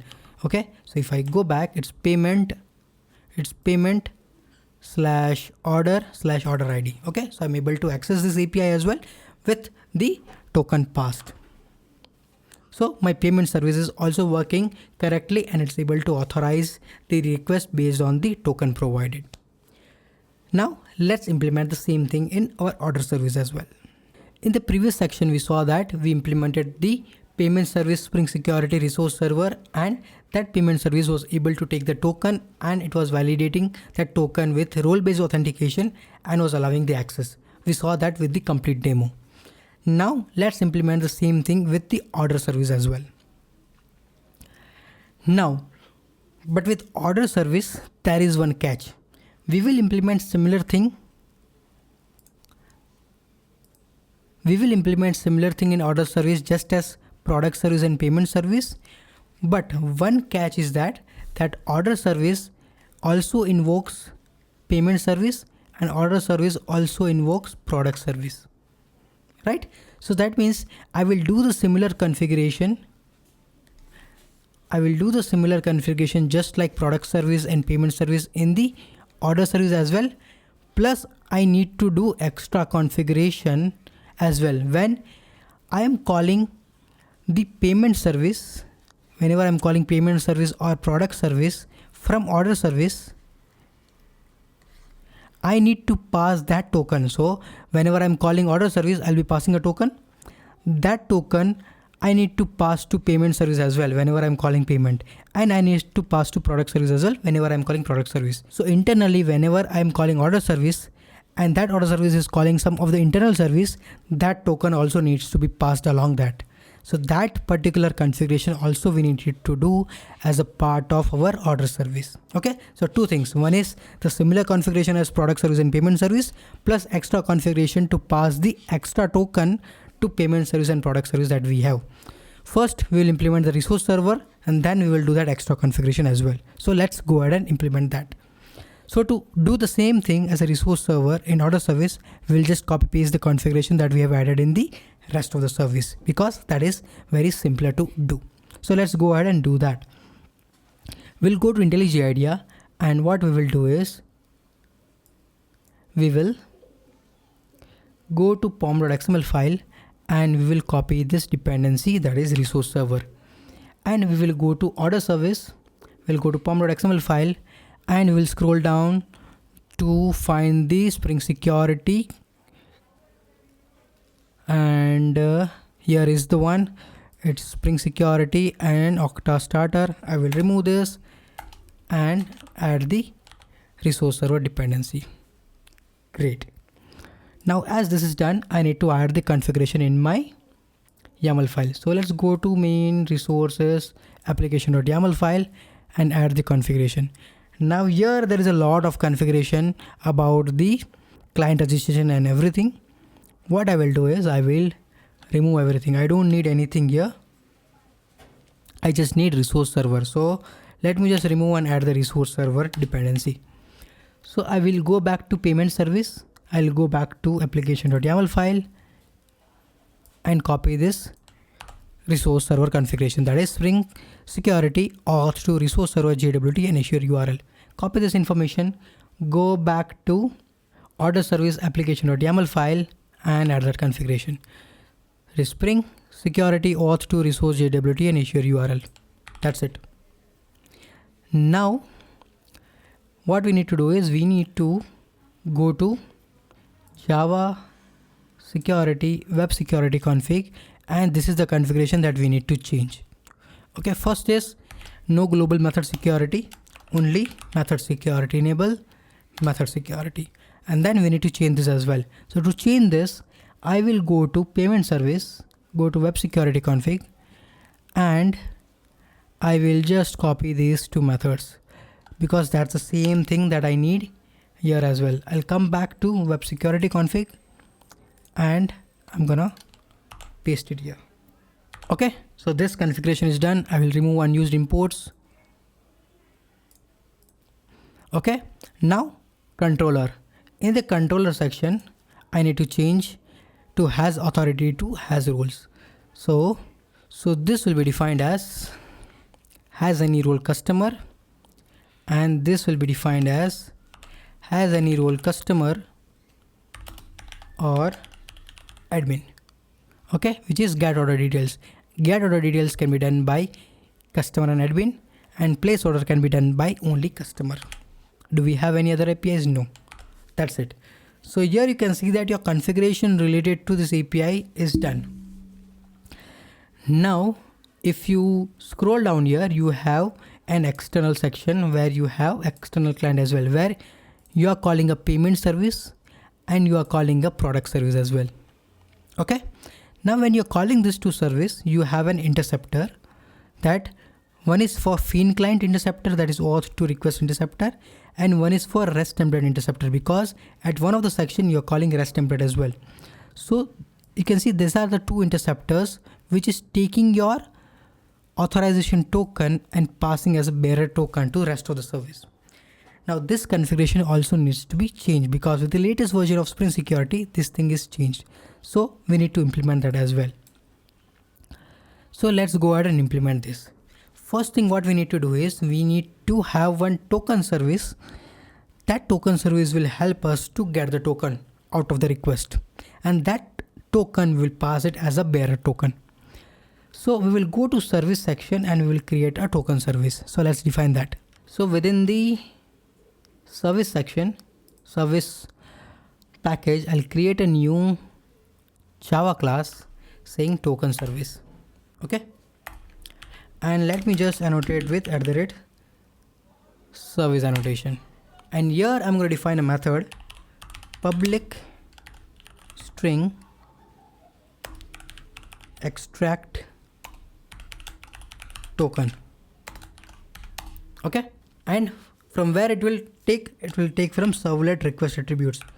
Servlet request attributes. So it is going to be taking attributes equals to, and from where it will take? From a request context holder.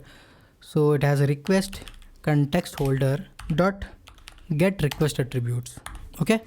And let me just cast it to servlet attributes. Okay. So now I've got the attributes here. If attributes not equals to null, then do something else, return null. Okay. Now here, if the attributes are not null, I need to get the token out of it. So HTTP request servlet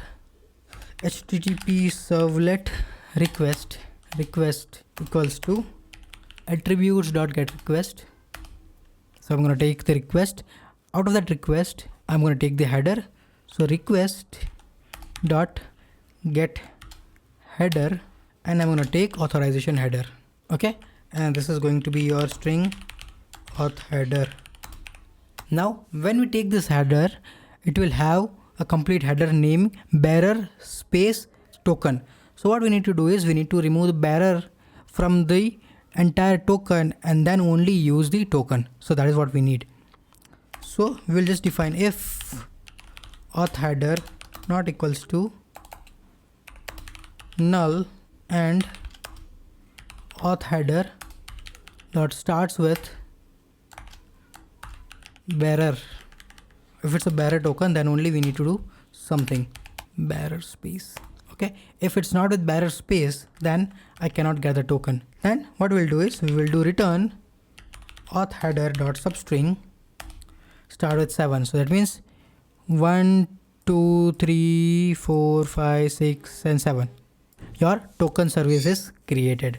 Now we need to use this token service as a part of our interceptors. So let's define our interceptors. So first let's go to REST template interceptor. Okay. And here you can see that within this REST template interceptor, what we are using is we are using Auth0 authorization client manager.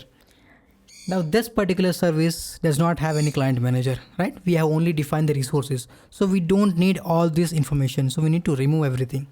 So what we will do is we will just remove this thing complete. Okay. And we will just define our token service. So we'll just define private final token service. Okay. And as this is final, we need to add a constructor parameter. Great. Now as this is done, what I need, I cannot use this information. Okay. So what I'll do, I'll remove this entire thing. I don't need it. Okay. What I need string token equals to token service dot extract token. Simple. Now this token I need to pass in the auth token as a auth token, request token. If token is not equals to null, then I can do the same thing. I can do request dot get headers dot add what header? Authorization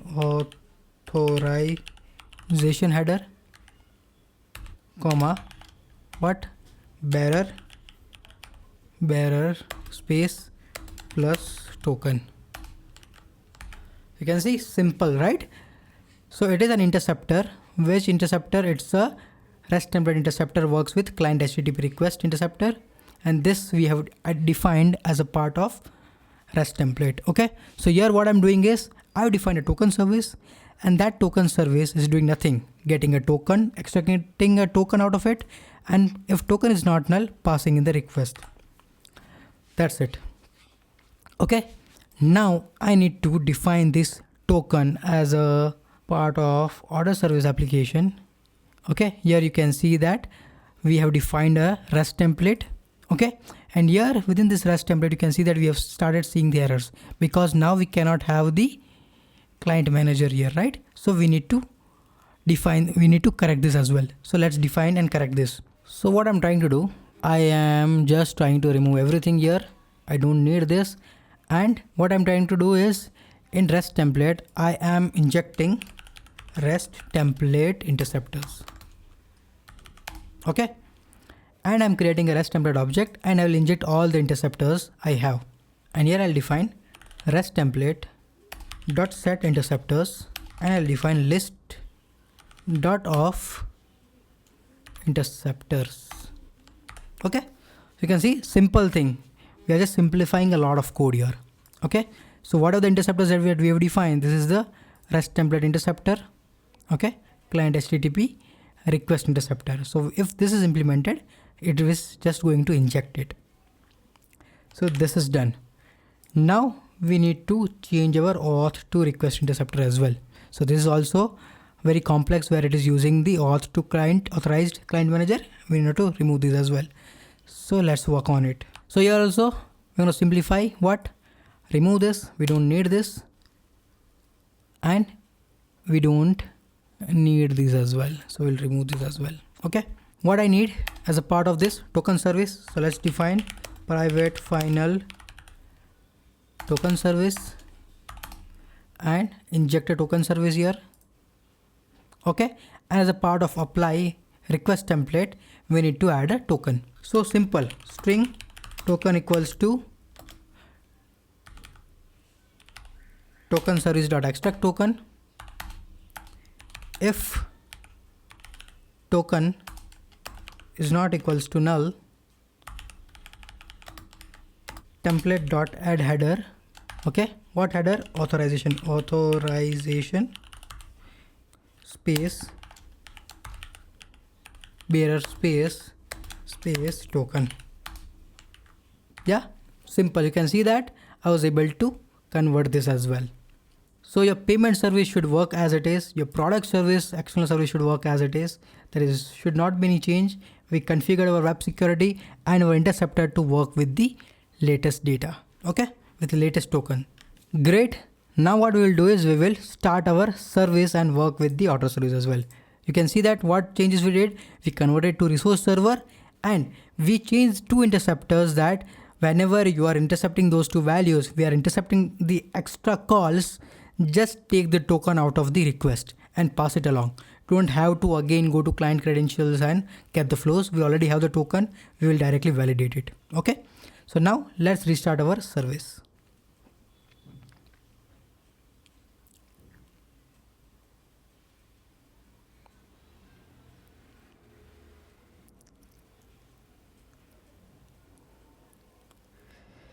Great. Something is failing. Let's see what is failing.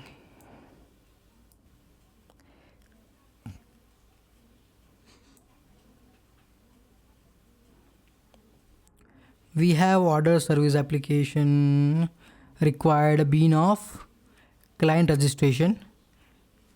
So let's see. Okay. So here we have defined client registration. So we need to remove this, right? So we don't need this client registration anymore because we have removed the client dependency. So I don't need all this information. So I'll just remove this. And with that, I do not need complete client manager as well, because that is something that we have removed. We are not working with client manager. We just are a resource now, right? So with this change, now let's start our service again.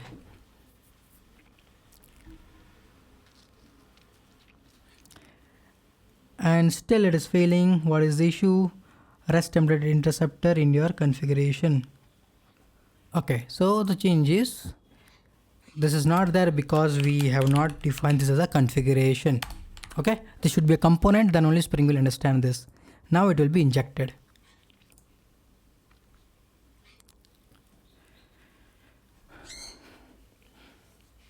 So now you can see that it has been injected, service is running. Great.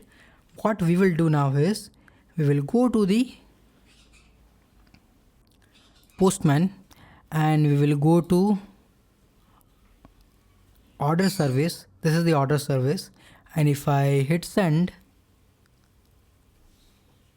you can see that it is completely working fine. Okay, if I change the token, this will not work. You can see that it is going 401 unauthorized. If I change my token back, this should work as it is. Okay, you can see that it is able to call the product details and it is able to call the payment details as well. Okay, so this way you can see that you can implement the resource server and you can also pass the token information to the rest of the service. Great. If you want, you can also go, let's check for the place order as well. So we will check for the place order.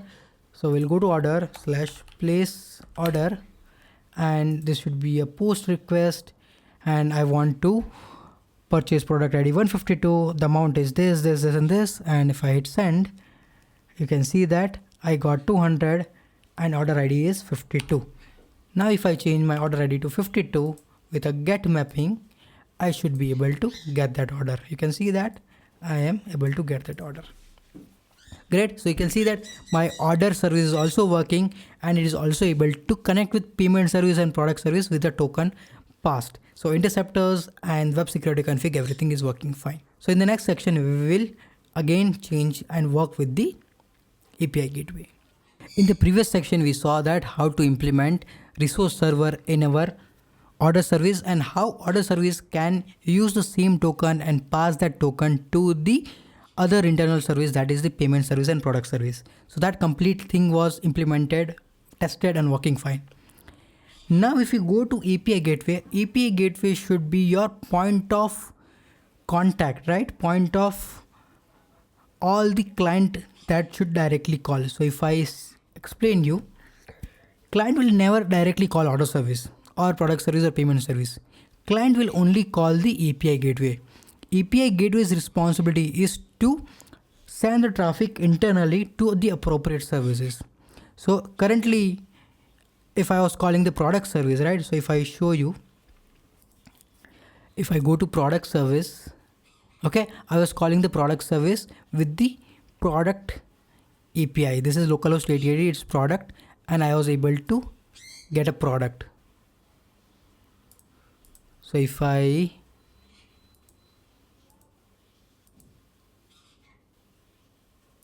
change the product to 152 here, I should be able to get the product. Okay, I was able to getting the product. Now what I'm trying to do is I'm trying to change the gateway, that I should be calling a gateway and that gateway should call the product service, right? So if I change to gateway 9090 and do /product /152, that should be able to call this product service and get me the data. But currently if you see that, what it is doing is it is taking the token and what it is doing is it is giving me the login page. If I preview, you can see that this is a login page. So it is redirecting me to the login page, that it's saying that you are not logged in, right? So we need to handle this, that as this API gateway is a client, right? It also needs to be a resource that it is able to get the token, identify that token and validate if it's correct or not, and then pass the request to product service, payment service or order service. That's the idea of the API gateway. Currently we have already done client, so that's why it is able to generate a token for me. Now we need to implement the resource section as well, and it should pass the data. Great. So let's implement it, where we will add the resource section to the API gateway, do the similar configuration that we did in payment, product or order the same way. Plus we will do extra configuration as a token relay. That means that whatever tokens come here, that token has to pass to the internal service by default. So that's the token relay that we will implement. Okay. So with that, your API gateway will be able to generate a token for you. Plus it will take a token for your service to be invoked and validate the token. If the token is valid, then only it will pass that token to the respective service. Okay. So let's implement it.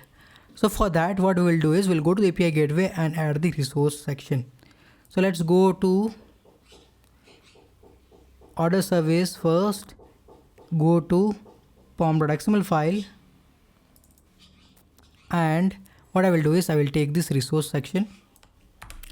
I will go to cloud gateway, I will go to pom.xml file, and here I have added a client. I will add the resource server as well. Okay. Resource server configuration is added.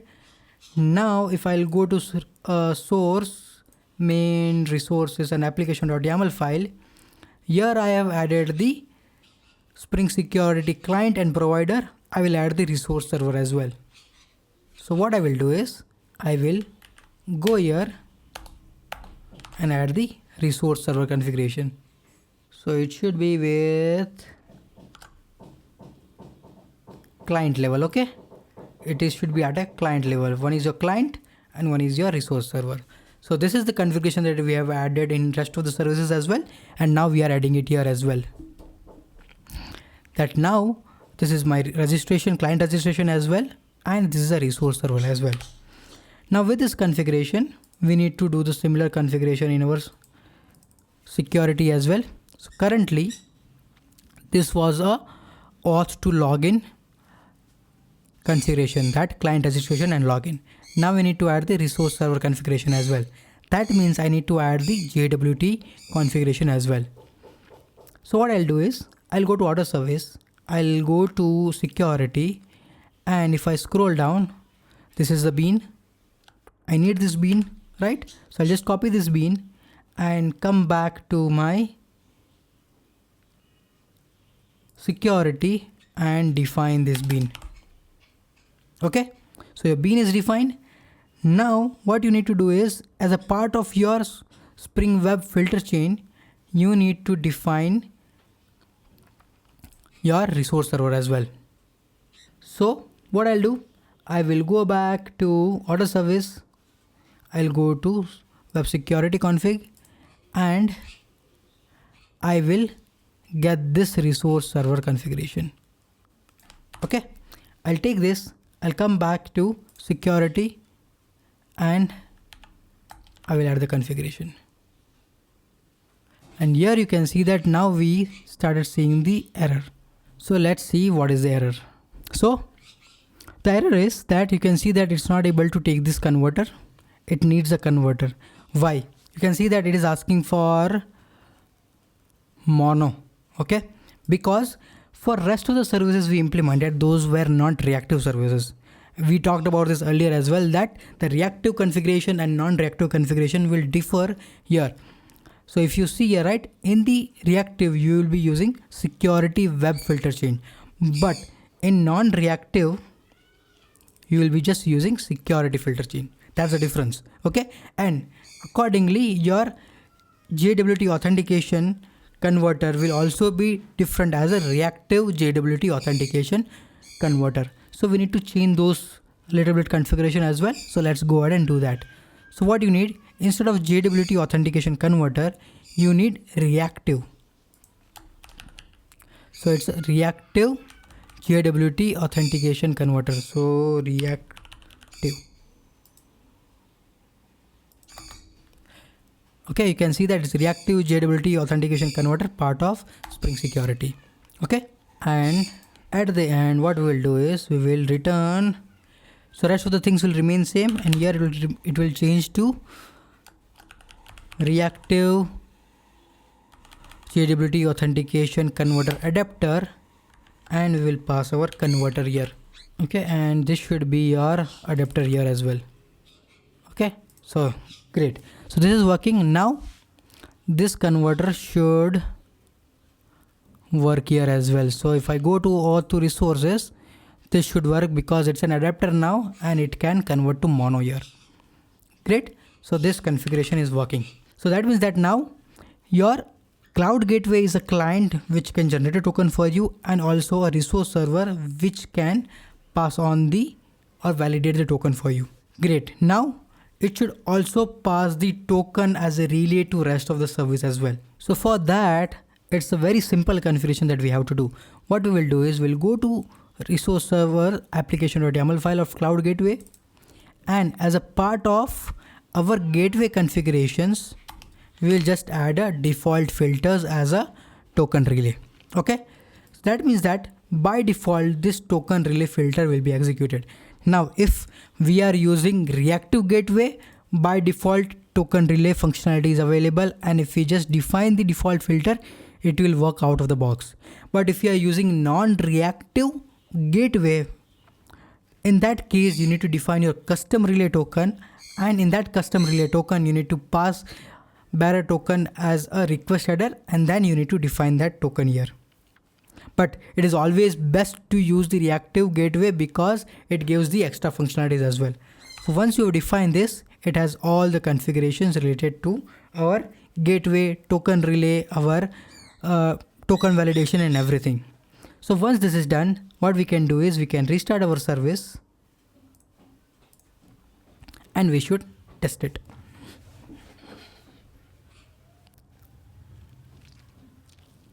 So application is getting restarted. We'll wait for it to complete.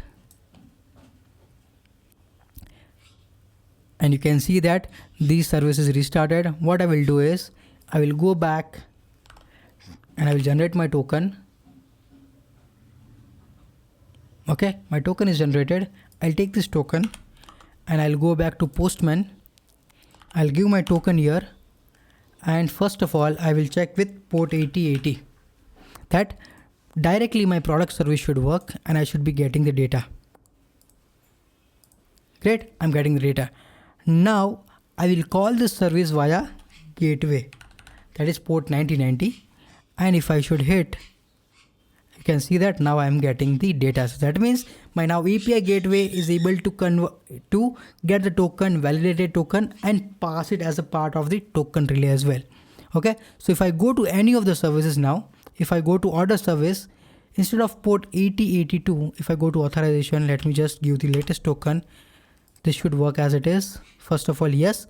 And if I now change to port 9090, that is my API gateway, I should be able to get the data. Great. And if I change any of the value, it should give me unauthorized. You can see that now your API gateway is also able to validate the token for you, and then the token has been passed to the individual service where the token has been utilized correctly. And your order service is also taking the token from you and passing to the internal service where that particular service has been also invoked. So you can see that now cohesively all the microservices are working together, and token has been passed internally to each of the services, and everywhere token has been validated, and it is checking that based on the role that you have the access to invoke that API or not. If you have the access, then only it will allow, otherwise it will say 403 forbidden, you do not have the access. So this way you should implement the complete end-to-end Spring security with Auth0 into your microservices architecture. You can see that we have completely implemented with the role base as well, and that is something that you implement in your production grade application as well, that based on the role you implement the security, and the token is passed by the client.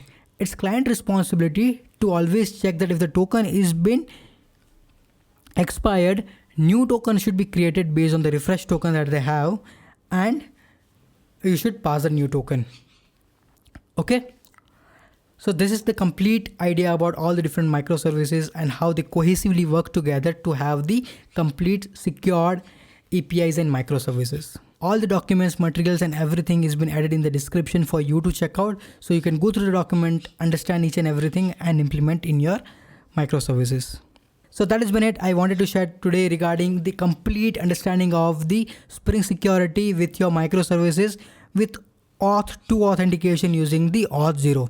You can see there is a lot of changes in Auth0 and how Auth0 provides you a lot of privileges to you to define how you want to have the authentication to your system. That's what we did. We did the complete implementation configuration in Auth0 and implement something in our Spring security in all the different microservices, and all those microservices are able to communicate with each other with the proper security with role-based access control.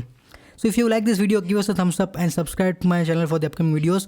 It takes a lot of efforts to create all those such videos and a lot of research to create these videos as well. So your like really motivates me to create all such videos. And if you are enjoying this content, you can also click on the join button to support me as well. I will see you in the next video. Till then, happy coding. Bye bye.